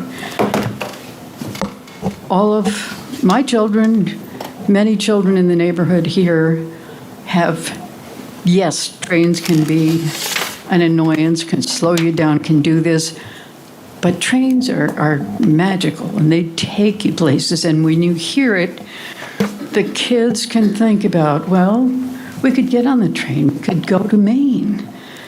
The magic that happened when Bob Hall and his team said, we should have a train that goes to Boston. And the Downeaster, here it is. And so what you do and how you do it and how it happens safely is also providing the story of trains that keeps on going. And I think it would be a sad thing if all of that went away. And I'm sure that's not something that CSX would like to see, because I think the magic of passenger trains, and to say nothing of the green intelligence of using passenger trains, can say to everybody who uses the trains, as well as the kids who can hear that whistle and they know what that means, they know that this is a community that cares about taking a kind of transportation that doesn't pollute. And so I think there are lots of sides to the coin, and this is a community that cares about their kids. We love the trains. We can time what happens during the day when we hear the whistles. And so whether it's a pedestrian bridge or something, if you cut off the safe way for families and kids to see that train go by, they're not getting it. They're not going to see that. So don't underestimate the magic of the trains going by and the generations of kids who have enjoyed that, to say nothing of us folks. Thank you. Thanks, Eileen. I can hear the train. My name's Terry Harmon, 6 Oak Street, and I have 3 questions, possibly for the board to ask. First, thank you for coming. CSX and State, are you willing to come back and see us again in person? That's a question. Potentially. Great. And I think there was reference from the state that there was some sort of a report that was generated to show that the CSX owns the railroad. Is that possible to get a copy of that report? I would say that there's not a report that they own it. What I would say is there's no documentation that was ever transferred. Is there a memo or some sort of legal memo or something that we could get? Stating that they still own it? I thought I heard you just say that there was some research done. I was wondering if I could get we could get a copy of that research. Our research right now is in draft form, but when it's finalized, I believe we'll be able to do that. But right now, as I said, they've owned the bridge, and we have not been able to determine that it's been transferred to anybody else. That's what I'm looking for, since your office has, I guess, done the work. Yes, and it would be similar to what what you already have right now. But I'll see what I can do. Thanks. And then this is for CXX. CSXS. Are you willing to stay the tear down until we can straighten out the collision, so to speak, between the Park Street right as a public way and continuing Park Street versus the railroad's right to tear down the bridge? Are you willing to stay that until we can work something out by agreement? As I mentioned previously, this is a safety issue. So the sooner we can get out there and get it done, the better for all of us, right? We don't want anything to happen out there that's going to compromise the safety of our employees, anyone in this community, anyone on Amtrak. So, this is something that should be done sooner rather than later. And so the timing here is very important. I think I've made it clear that we're willing to work with the town, but it's got to be a process, I think, that has to move quickly. Mike mentioned in the next 6 months. That's probably in everyone's best interest that happens for safety. My question is respecting and honoring the safety concerns that everyone has, that we work together to find out a safety plan while we straighten out the title and the access and the safety. I think that what the community wants to do around there is, in terms of the future of it, is a question for the community. CSX is going to go out there and take down the bridge, but how you want that to look in terms of whether it be a pedestrian bridge or how that looks at each end of that bridge is really a question between the town and New Hampshire DOT. We are going out there to remove the bridge. Now, we have said that we will work with you and cooperate with those efforts, but it's not really at the end of the day. I think those are questions that have to be answered between the town and New Hampshire DOT as to what the future of that looks like. And I'm asking if you're willing to stay, and that will be something that I'm asking the board to ask you. Well, I don't mean to, Terry, interrupt you, and I recognize that there's somebody on Zoom with a hand raised, and we will get to you in a minute.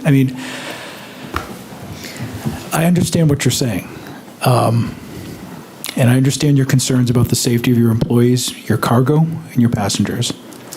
But up until very recently, the town of Exeter was not aware for certain that CSX owned the bridge. And this is all coming very suddenly.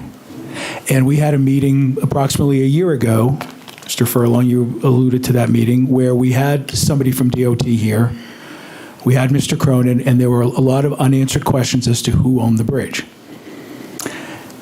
And here you are a year later, you're now coming before us. We've been trying to get you to come here for a couple of months, and we're thankful. You don't have to be here, and I acknowledge that. You didn't have to come here, but you did, and I appreciate that. And you want to work with us. We're asking you to work with us by continuing to come here and talk with us. But I think it's a reasonable request for us to at least do our due diligence. We need to talk with council. We need to figure out the situation with the road. There's a lot of unknowns, and I'm very, very, very uncomfortable sitting here in this chair, hearing from you that we've got 6 months before you take the bridge down. No, we understand. And I don't think that's right. And that's just me. We understand those conversations have to take place. And again, we do want to work with the town, but we would hope that we can do that expeditiously, have those conversations. I was asked if I would come back. Of course I'll come back. We're committed to the town. We're committed to the community, all the communities across our entire network. CSX touches 2/3 of the U.S. population, so we operate in very densely populated areas.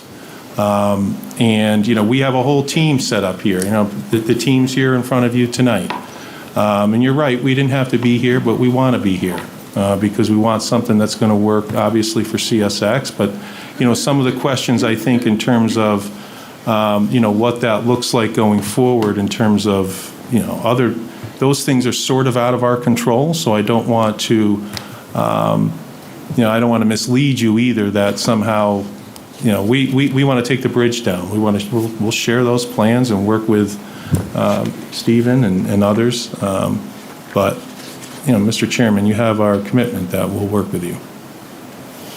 Well, because that's. Go ahead.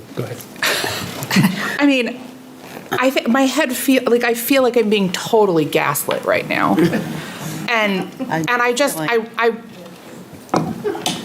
because we didn't hear, we heard from him potentially you would all come back. So I'm glad to hear you will come back. That is of course we want you. We thank you for being here. This has been a trying situation for everybody. And when I hear, in the safety of the community, what about her kid? What about everybody's response times? I'm sorry, but what?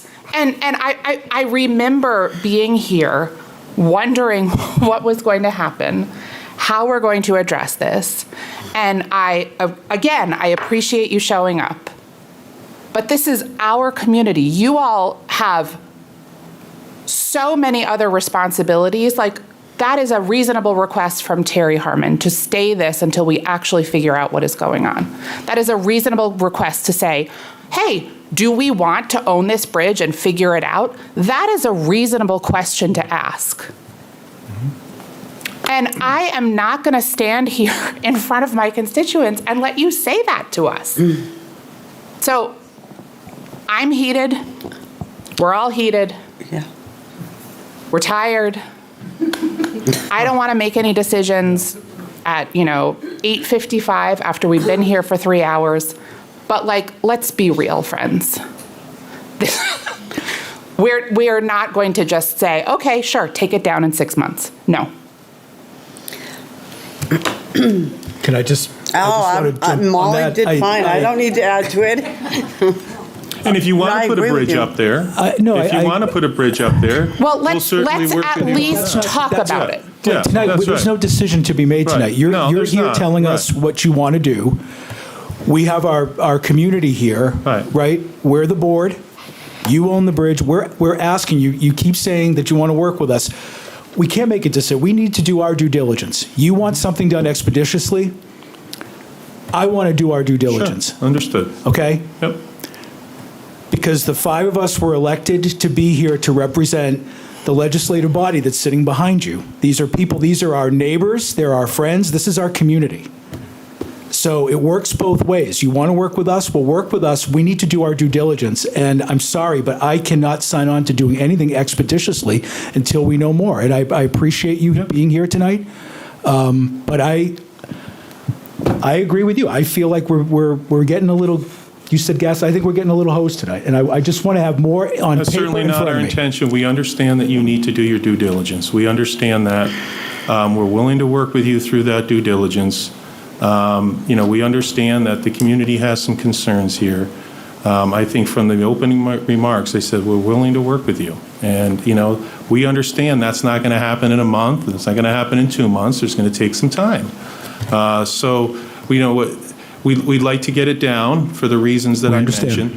But again, the commitment here is to work with you, to work through your process. Beyond that, I can't, as far as what the bridge looks like, if you want to build another bridge. We understand that, but with all that's due not respect, something we do. But I can't appreciate being forced to do this in 6 months. I understand the concerns that you have, but the concerns we have for our community, I'm sorry, understood. far outweigh your safety concerns, and I'm not comfortable with doing something expeditiously. So, in the spirit of Terry Harmon's question, I would hope that you would go back, and I'm assuming you're not the decision maker, but I'm hoping you can go back and just respectfully request that we pause, stay this for a little bit, and figure out what we need to do, if that's okay. It's a fair request. Can I just say one thing? Please. So the bridge is out of service. Correct. The state said that the bridge is out of service, including pedestrian traffic. So nobody should be using that bridge. CSX is committing to working with you, whether it's a pedestrian bridge or a vehicular bridge, to work with you to do something to get across the railroad tracks. Regardless of that decision, the bridge in its current state cannot be fixed. It has to come down. CSX is offering to take that down at no cost. I understand that's not a great decision, but people are still using this bridge where it's deemed unsafe. So that's why we're trying to take it down. If we put a vehicle bridge back, that's fine. If we put a pedestrian bridge back, that's fine. But the bridge is out of service. Nobody should be using it. We're looking to take that safety obstruction away and work with you on a future bridge. Regardless of what happens, this bridge cannot stay in. It cannot be repaired. It has to be replaced. I understand that, and while I appreciate you wanting to work with us, this gentleman's telling us it's going to be, another 10, 12, 15 years. Safety is not just about what you're talking about. Safety is also what our public is talking about. So we need to find a way to step back a little bit and see what the options are and go from there, because we definitely would not want a child who needs an ambulance not to be able to get that ambulance in time, as one example. Understand. Okay, thank you. Thank you. So before you introduce yourself and you're going next, we have somebody that has their hand raised on Zoom. So after you speak, you can go first. If Gabe could come out, and it's been a long time since we did the Zoom thing, so go ahead. My name is William Murphy. I'm at 18 Oak Street. I'm kind of like the four-way intersection of Salem and Oak. I've been stuck with the tracks, the safety barriers down, trains cross the track, and the highway shut down. That bridge is important. It allows me to my home. It allows fire trucks, regardless. We have multi-town responses to certain fire structures, emergencies. We need a safe way to get around. They're saying that they want to remove the one thing that allows this town to have pedestrian crossing, because going across the track on a normal road is unsafe. So they're already making it unsafe by wanting to remove this bridge. They are stating that they're, not keeping us from putting one back. But I've been in many meetings saying, I'm not going to do this, or you can do that. There's going to be something solid in writing saying that if this bridge does get down, we have the right to put it back. We must have some kind of implied easement. We have a road there that we use. The bridge was there for a purpose. I know it's been plowed by the town, maintained by the town. So it's an implied easement, maintained by us. So we have the right to repair that bridge, in my opinion. If I bought a piece of land with an easement and the owner of that easement decides that he doesn't want to repair the bridge. Pretty sure I have the right to repair that bridge. Can the bridge be repaired? Can it be modified with a prefab cast concrete structure where the actual wooden part of the structure is not used? And is it carried over their property line so it can just be built over their bridge? I think that would be something we should consider, but I think anything we do needs to be in writing, not just verbally here. And the other thing is the safety. Can you do something about the bridge on the Water Street by the DPW? Trucks take that out all the time. Lose tops of the trucks. Safety to your pedestrians on your trains. So, I mean, if we want to talk about safety, let's take care of the bridges, both of them. Thank you. Thank you very much. Did Gabe hear me? Is that good? Or do you know how to do this? Double check. Because he's had his hand up for 10 minutes.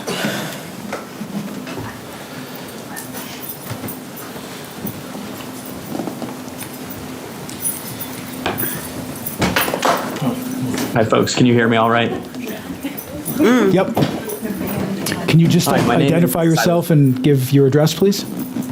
You got it. My name is Silas Richards. I live at 5 Locust Ave in that Park Street neighborhood. I'd like to thank my neighbors and the select board for really advocating for the town on this issue. I'd also like to thank CSX for coming to the table and being willing to engage in conversation about alternatives to this bridge. The removal of this bridge will have profound impacts on the interconnectivity of pedestrian movement in town. And I strongly encourage the town to continue to work with CSX to maintain the ability for walkers and cyclists to navigate to and from our schools and our downtown core. Thank you for your time and consideration. Great. Thank you, Silas.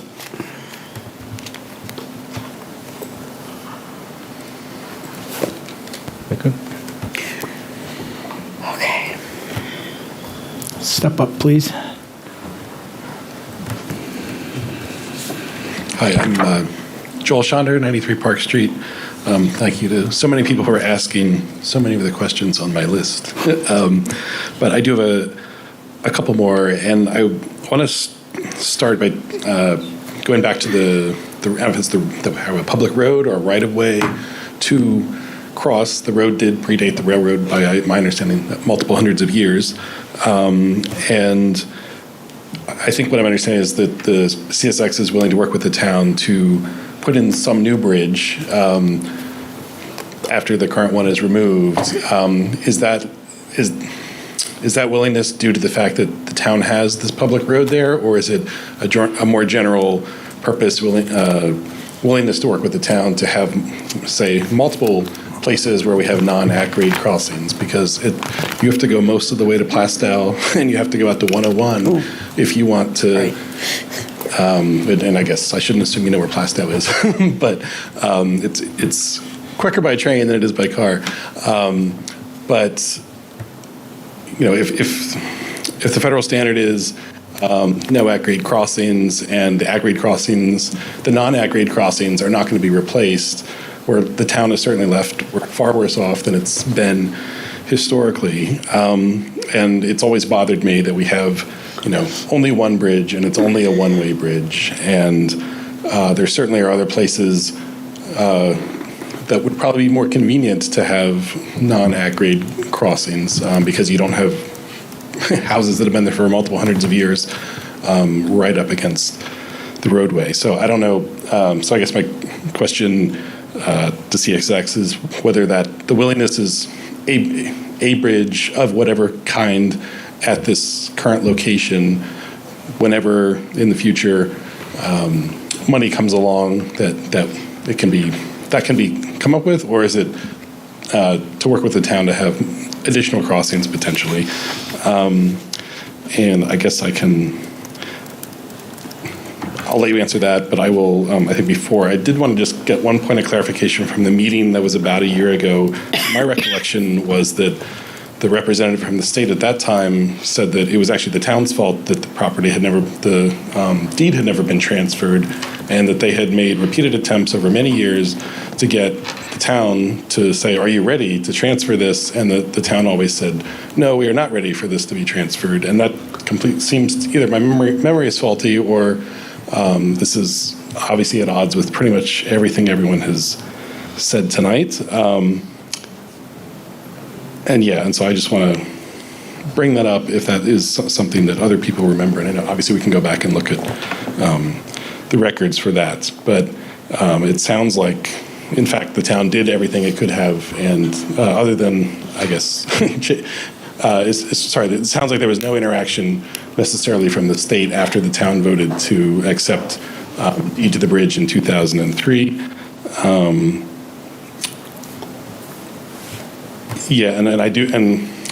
The other point on this was that the person who was representing the state here a year ago they couldn't identify who it was that they had spoken to or did any of the communication. So if those exist, I would love to see those. Thank you. Okay, thanks. I'd have to go back. I don't recall exactly what was said at that meeting and what the state had communicated. There have been a number of conversations over the years regarding maintenance and ownership and things like that. So we'll go back and revisit that.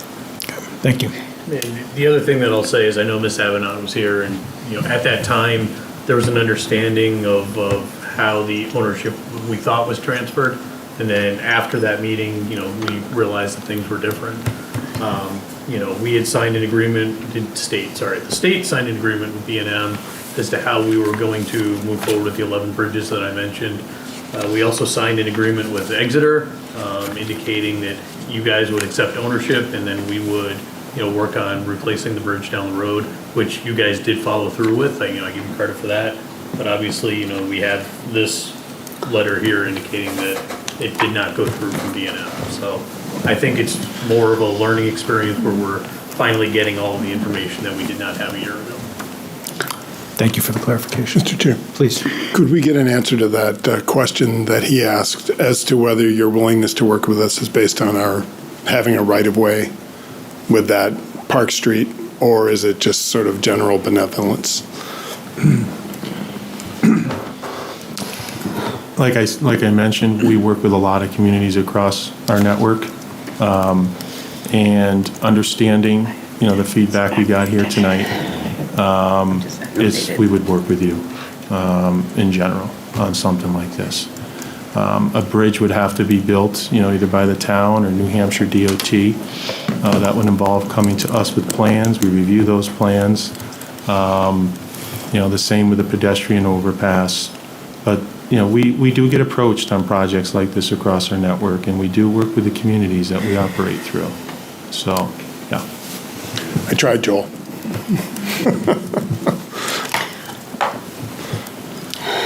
Any other questions or comments?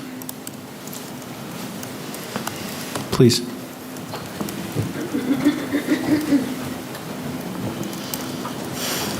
In my last week, Megan Raimondo at 71 Park, in my last week of diving deep into Google and whatever else I could find, Facebook posts, railway, trade magazines that I've never seen, no one has documented what CSX has done historically to work with communities.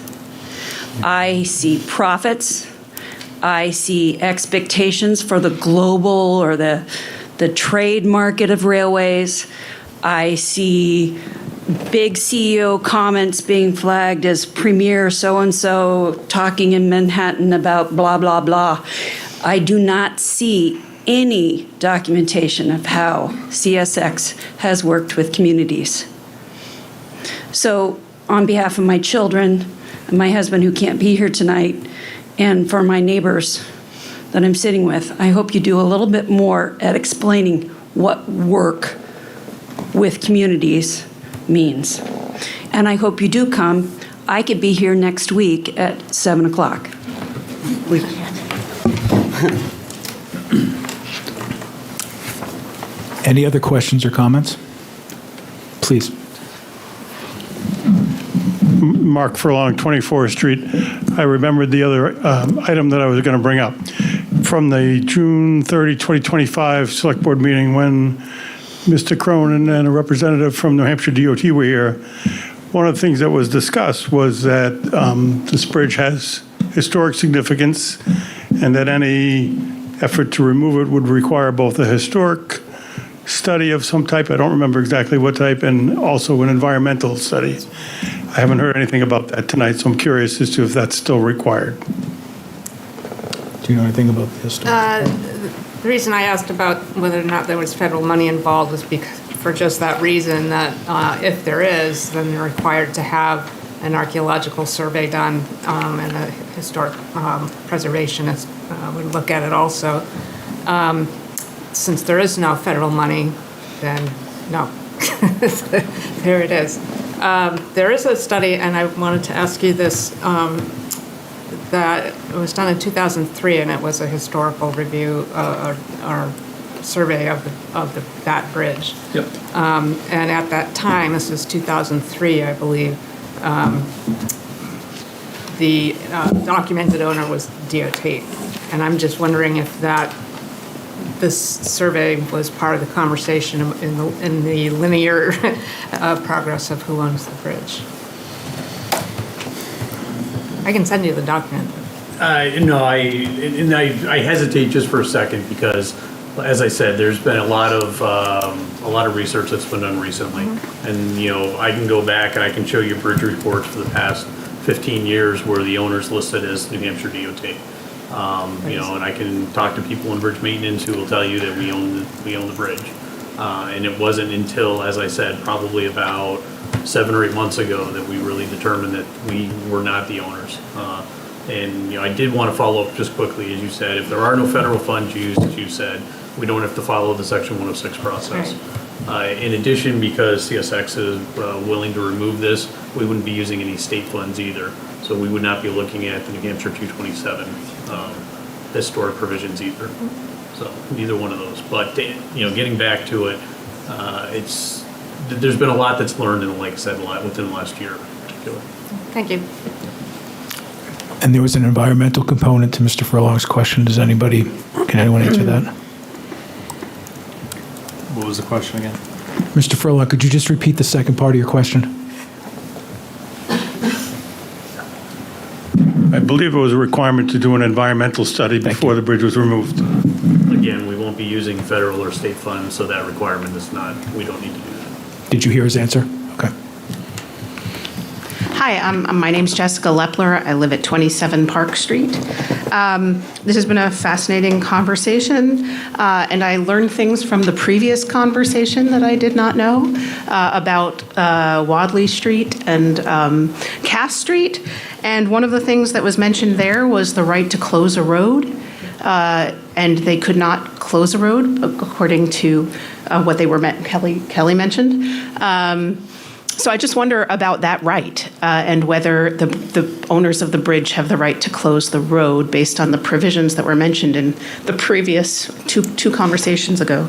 And then my other question was, if DOT thought it owned it, but it didn't own it, and CSX owns it, who's responsible for maintenance of that bridge? And is the sort of problems, the hole, the cracks, the responsibility of the owners to maintain? So whose responsibility is it that we now have a faulty bridge that has severed our community and cut off emergency services to half of it? I can probably tackle the first question if one of you can tackle the second one. Okay, I'll tackle the second one. You want to go first, or would you like me to? You can go ahead. All right, so from a maintenance standpoint, the Department of Transportation did sign an agreement with B&M Railroad where we would accept maintenance responsibilities until the bridge was replaced or until 10 years expired. So that was the agreement that we signed. We have continued after that 10-year period to maintain it. We've gone through, we've rehabilitated a couple of times. It's right now, as Maurice indicated, we're really at the end of the useful life of this structure. We don't build structures like this anymore, and the reason why is because it's a very brittle material, and we're getting to the point where we're starting to see the cracks. Once we see cracks, things start failing, and that's why the weight restriction was put in. was eventually down to 6 tons, and we started seeing more cracks even with that weight limit in place. So that's why we closed that structure. But to answer your question, DOT has maintenance responsibility. Thank you. And regarding your first question, there are different classes of road, and it's not closing a road, it's called discontinuing a road. And depending upon the class of road, depends on, what jurisdiction you need to go through. Our most recent example was Swasey Parkway, and that needed to go through a legal process once it went through the legislative body.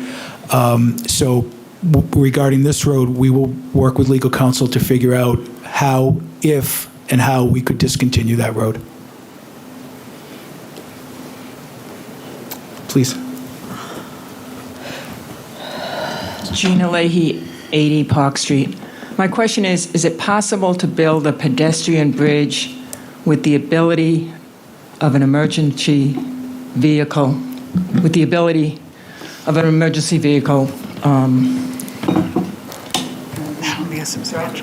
to use it? I got Know what I'm trying to say? We got you.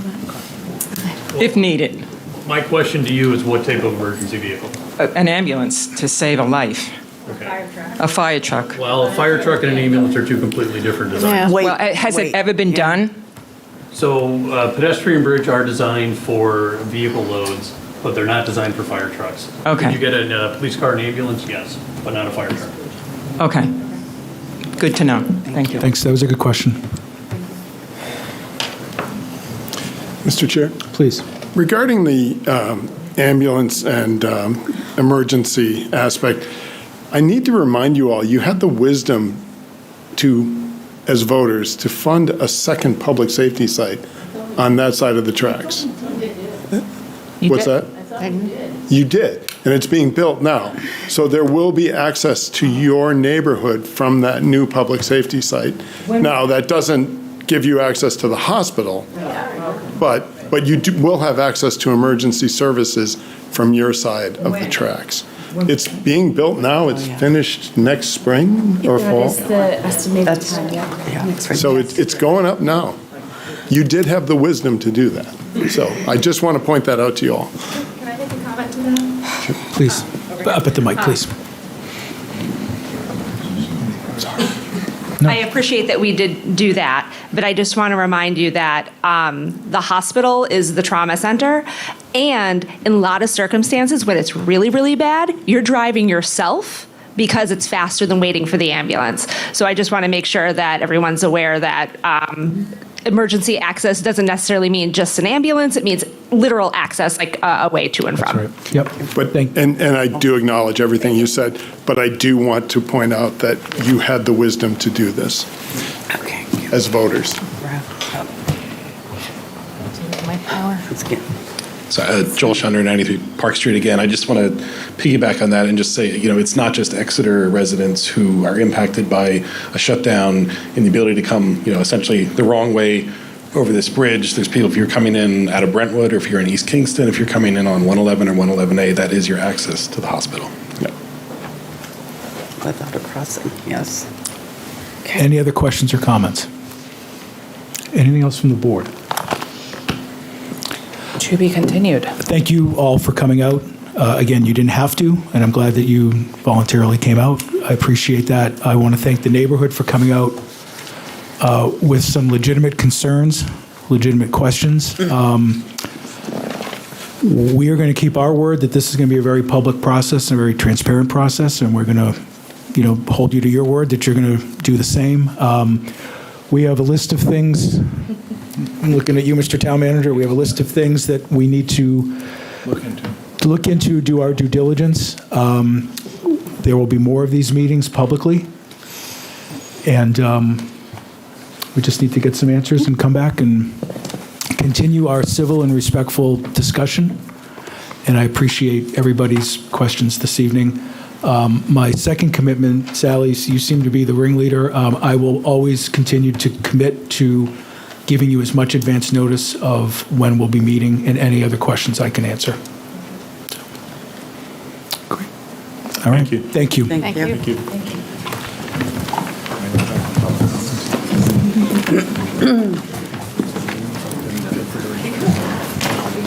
Mr. Cohn, I believe you're up. Are you good? Did you open up the public comment in general?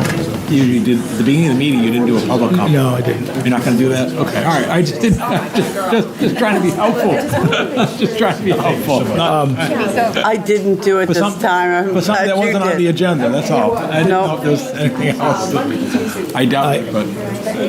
I realized that. Okay. Oh, God, I didn't even remember. I was just 2 minutes into Westside Drive, and then I read the room, and I'm like, okay. If there's someone here with me. Okay, all right. I was just not trying to. No. I caught that. I was so excited to get going. A new record tonight. I have 6% battery left, so let's move it along. I'm doing the best I can. Longest Chairman Nico meeting ever. So, All right. I don't think Steve's even set what he's. We're going for the record. What do we have next? Be right back up in a second. I would like to acknowledge, 3 minutes into the meeting, I failed to offer public comment for anything that wasn't on the agenda. But I felt pretty comfortable with the crowd that we were going to cover everybody's comments, but I'm going to open it up to public comment, and for the record, state that there's no other public in the room other than our new reporter, Grace, if you haven't met her. Right. I think, too, in the past, if we've ever skipped something, somebody would, raise a hand and say, so we're all good. All right, Mr. Cohn. All right, thank you, Mr. Chairman. Recognizing that we're into the fourth hour of this meeting, I'll try to be efficient. I'm bringing a request before you to modify the public hours that the town office building is open. And what I'm seeking is to extend the current hours, which are basically 8 a.m. to 4:30 p.m. Monday through Friday, to modify that to extend public hours on Tuesday evening until 7 p.m.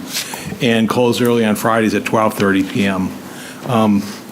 As you know, I've mentioned this in many forums, including back here, and discussed this with employees and department heads and so forth. And the rationale behind this is I think it'll meet multiple needs. No solution is perfect. Any change is difficult, and there's always pluses and minuses. But when I examine our neighboring communities, including Hampton, Portsmouth, Stratham, and Kingston, they offer extended hours at least one evening per week, and maintain early closure schedules on Fridays.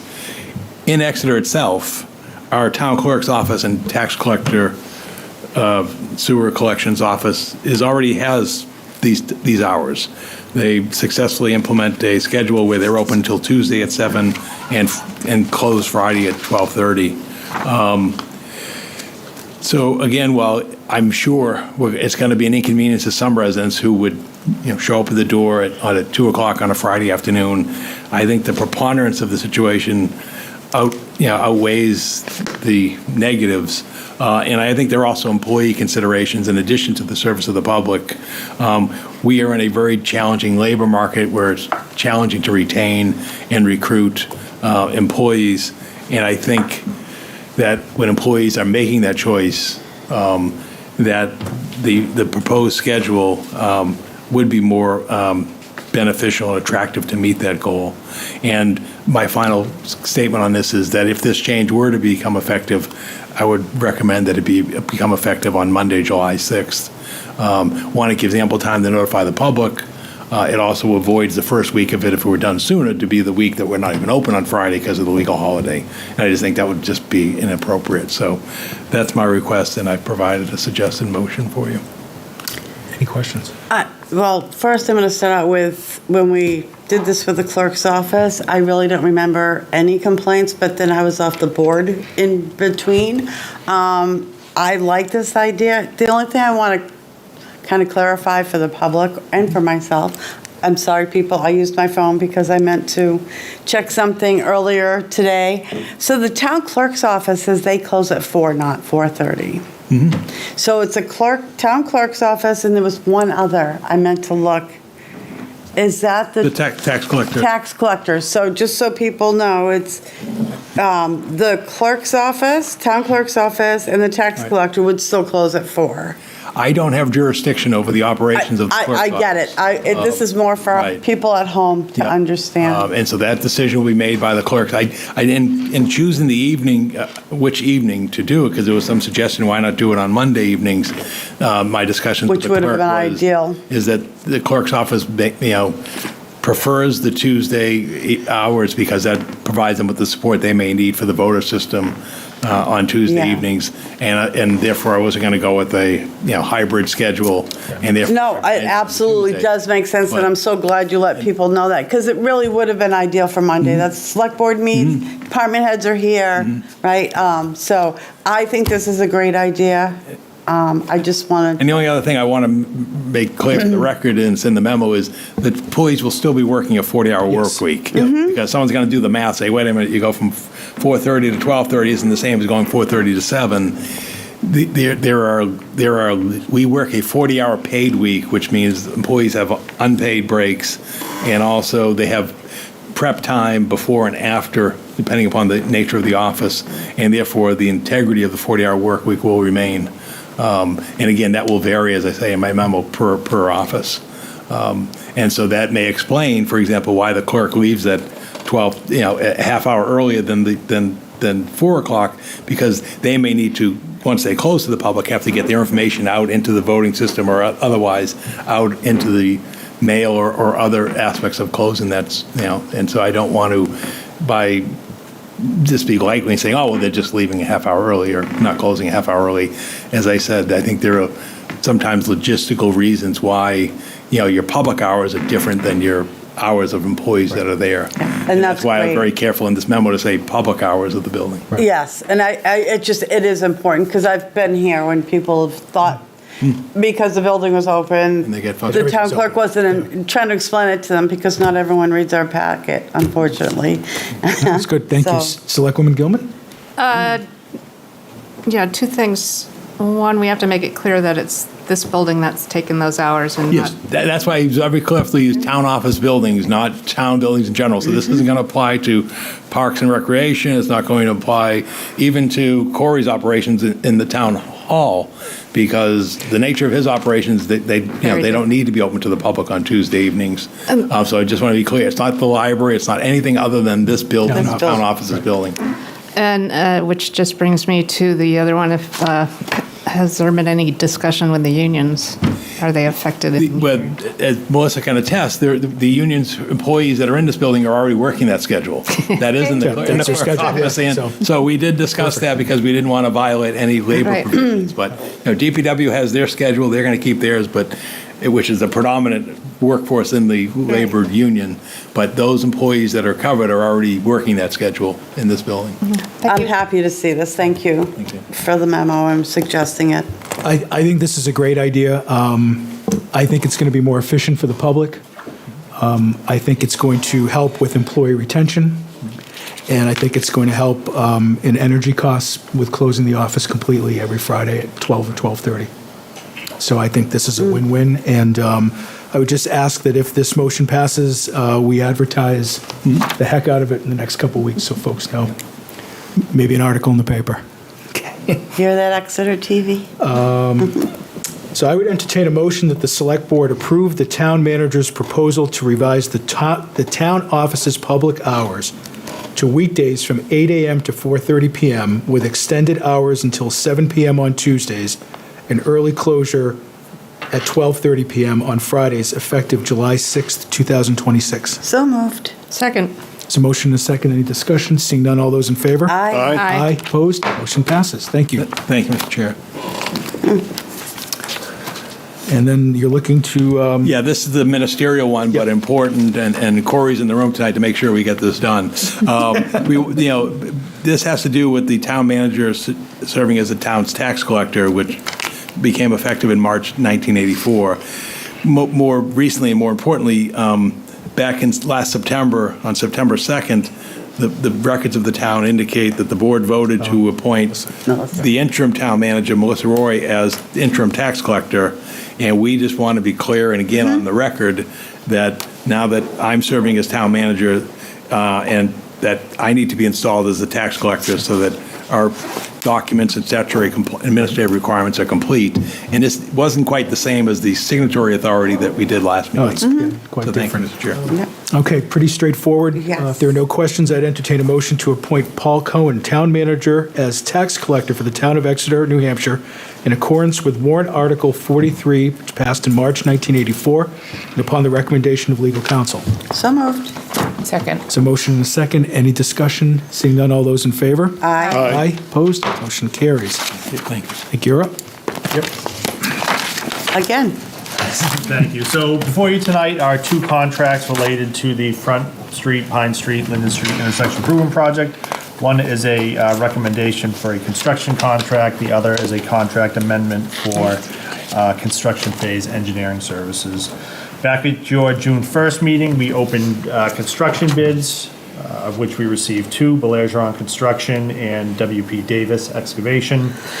Belairgeron Construction was the apparent low bidder with a base bid of $715,771.50. You may recall there were also three alternates that were included in that bid submission, one of them being alternate one, which was street lighting. Belairgeron submitted a bid amount of $49,518.75 for that. The base bid, along with the alternate, actually put us above our 2023 bond authorization. So we've been working with the town manager's office and Corey as well to look at additional funding sources to help close that gap and get us a potential project here. We identified that there is some money available in the 2022-2023 highway block grant appropriation and $109,000 rather in the sidewalk improvement fund. So our recommendation is that we use the remaining bond authorization and supplement that with $96,000 in highway block grant aid, and $104,000 from the sidewalk improvement fund to award the contract. Any questions? I have none. Pretty straightforward.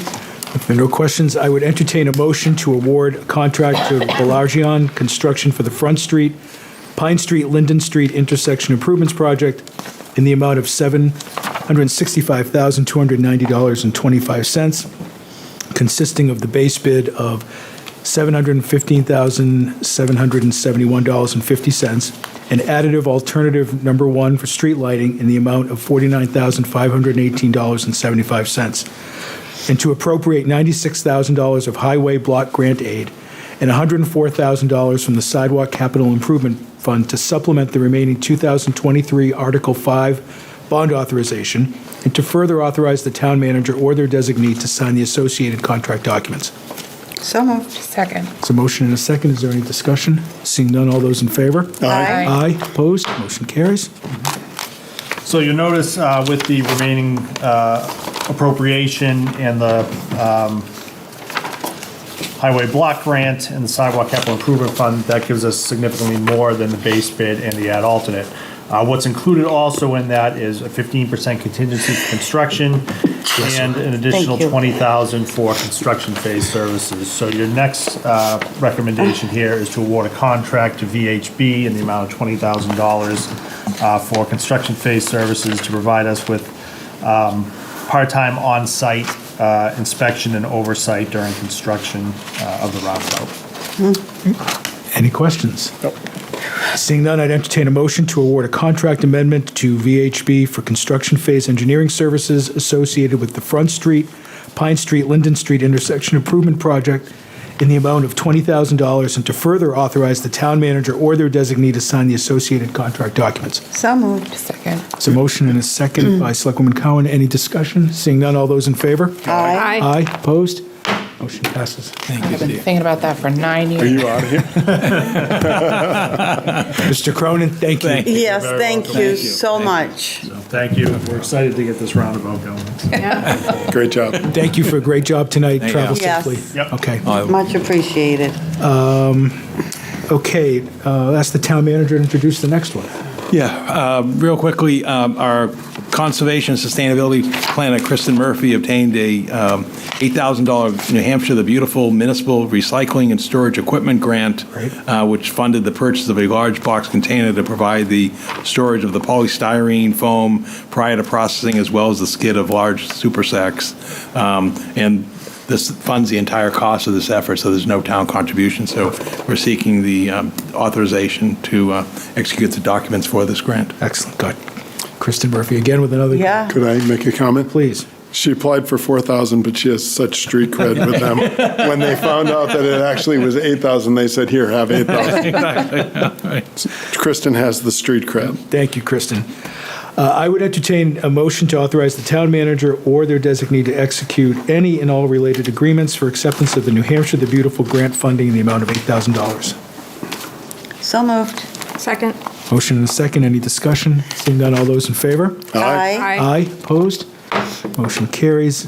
Next, we have the 2026 dog warrant that we approve every year. I think That time of year, the annual straightforward. for unlicensed Yes. dogs. I'd entertain a motion for the select board to sign the 2026 dog warrant as presented. So moved. Second. It's a motion and a second. Any discussion? Seeing none, all those in favor? Aye. Aye. Opposed? Motion carries. Mr. Stevens? Who, me?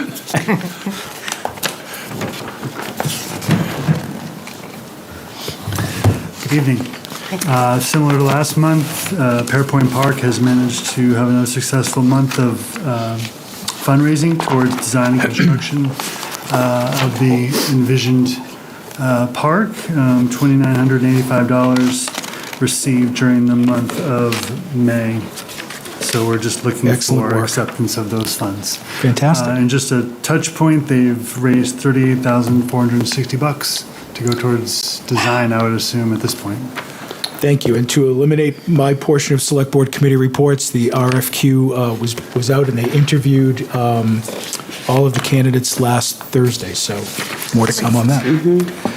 Then I would entertain a motion that the Select Board accepts the donations received during the month of May 2026 totaling $2,985 for the design and construction of Pearpoint Park and direct that the funds be held by the trustees of trust funds in the Pearpoint Park Fund. Disbursement of the funds shall be made by authorization of the town manager for the purpose of designing and/or constructing Pearpoint Park. So moved. Second. It's a motion and a second by Selectwoman Cohen. Any discussion? Seeing none, all those in favor? Aye. Aye. Opposed? Motion carries. Can I just plug the Pearpoint Park, their fundraising is incredible, and the generosity of the donors.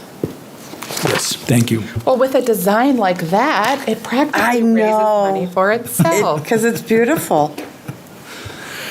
Thank you, Good Mr. point. Stevens. And thank you for the total. Back to the town manager. Yeah, this request originates from our town planner, Dave Sharples. This is for an exception to our purchasing policy to contract with the Barrett Planning Group for the continuation of the Exeter Historic District Survey. What this would do is $25,000 of funding would provide an approximate 55 property surveys for the historic properties.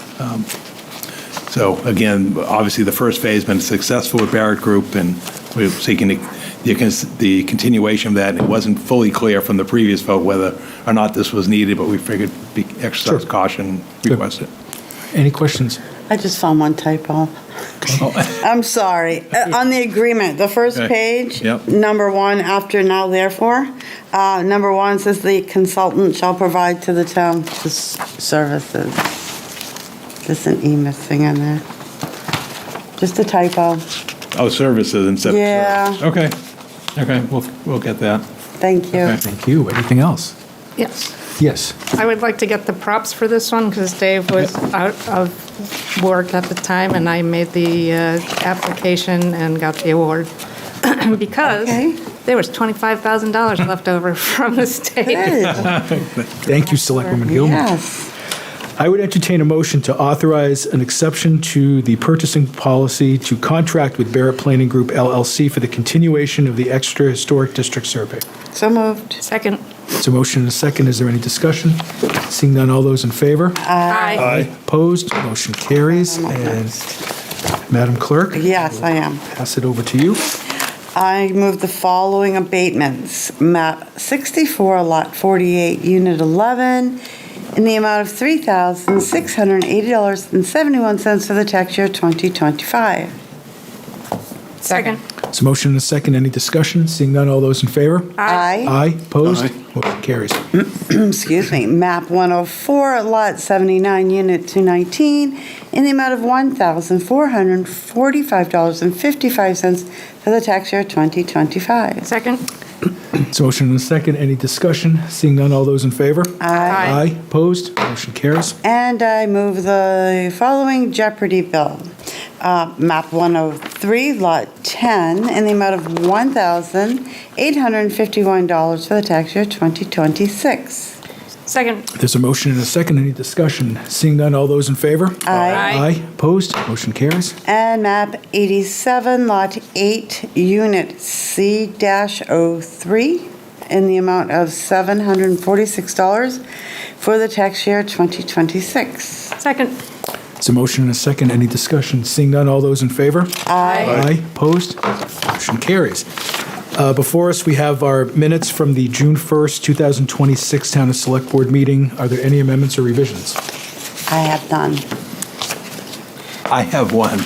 The first paragraph, the fourth line, it lists interim town manager Melissa Roy being present, and it was actually assistant town manager. We're all Good catch. Good catch. All right. Any others? Okay, seeing none, I'd entertain a motion to approve the Town of Exeter Select Board meeting minutes of June 1st, 2026 as amended. So moved. Second. It's a motion and a second. Any discussion? Seeing none, all those in favor? Aye. Aye. Opposed? Motion carries. Did you want to speak to the resignation? Yep. David Kovar has resigned from the Communications Advisory Committee, and we are sorry to see him go. Indeed. Okay. Then I would entertain a motion to accept the letter of resignation from David Kovar from the Communications Advisory Committee. So moved. Second. Any discussion? Seeing none, all those in favor? Aye. Opposed? Motion passes. Thank you, Mr. Kovar, for your work. Mr. Chartrand, did you want to speak to the Concom? We had a recent resignation, and we're just moving an alternate to a voting position and opening up an alternate spot. We don't have a person for yet, but I'm sure we will. This is the term ending April 2029. That's correct. Would you like to make the motion? Yes, I would like to make a motion to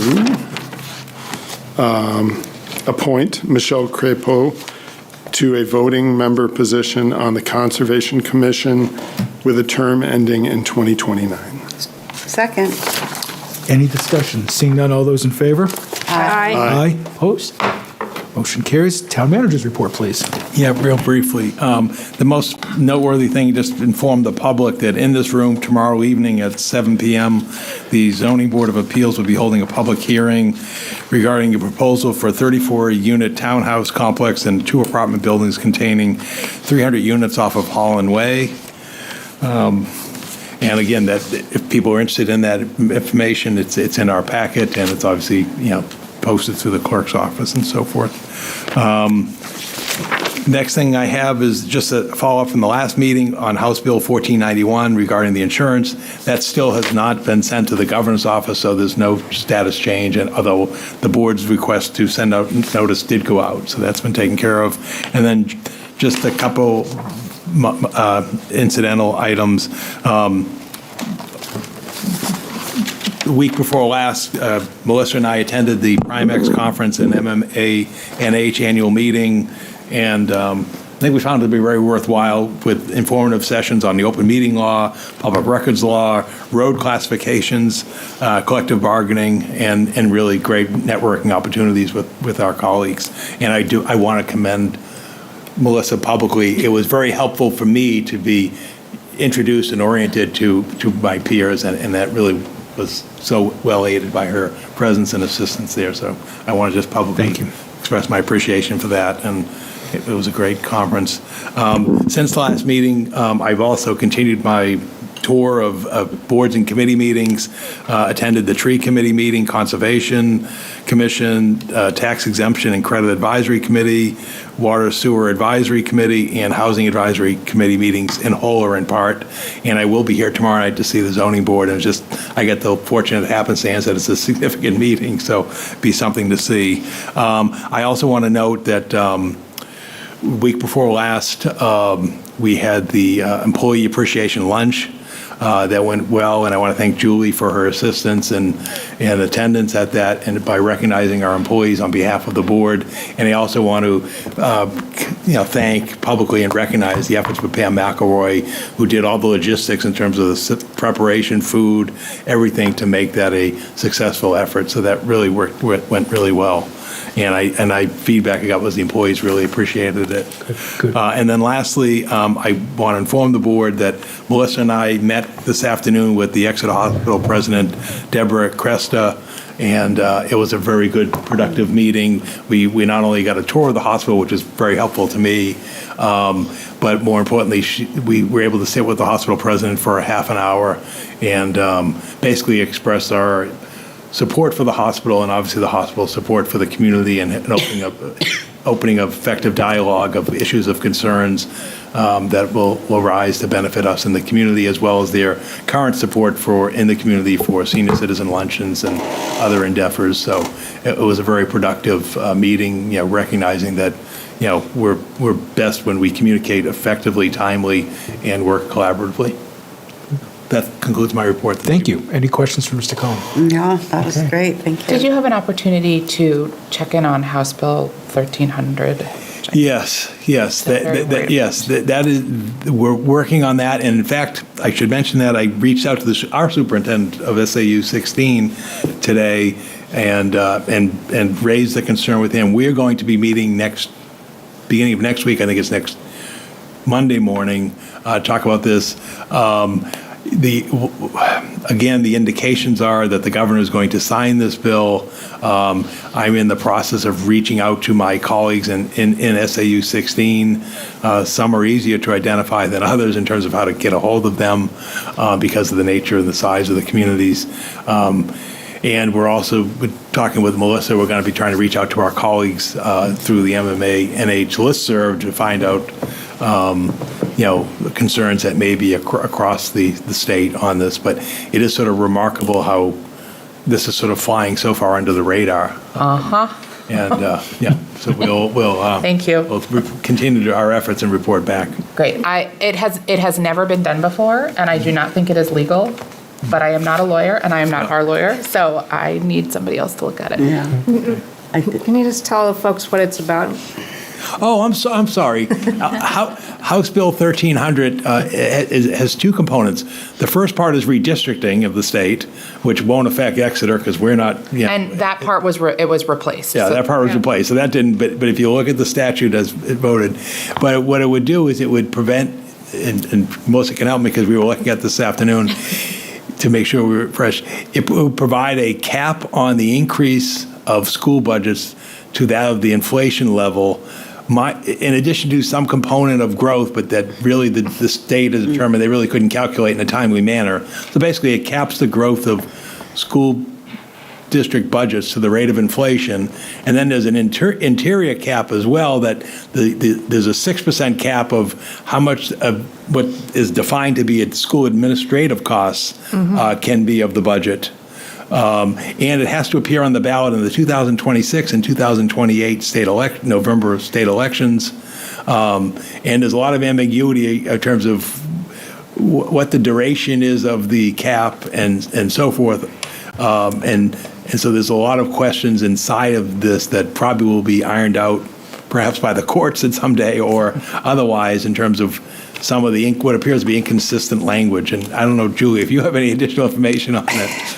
That language, that whole bill becoming about budget caps came from the chair of my committee. And she has made things more complex every time she writes a tax cap or budget cap bill, which is every year at least 3 or 4 times a year. And as far as it being put on the national ballot as opposed to just the local ballot, the idea behind that was to get more people to pay attention to it. But I find that it's going to be very confusing to have a town question on a national ballot when you're choosing your president and then dealing with how your local government works. Right. It's a bad bill. It's a very bad bill. And it requires a 3/5 passage for approval. So if three of the 60% of the communities approve it, so Exeter could vote not to do it, but if the other communities do it, then we're dragged into Right. it.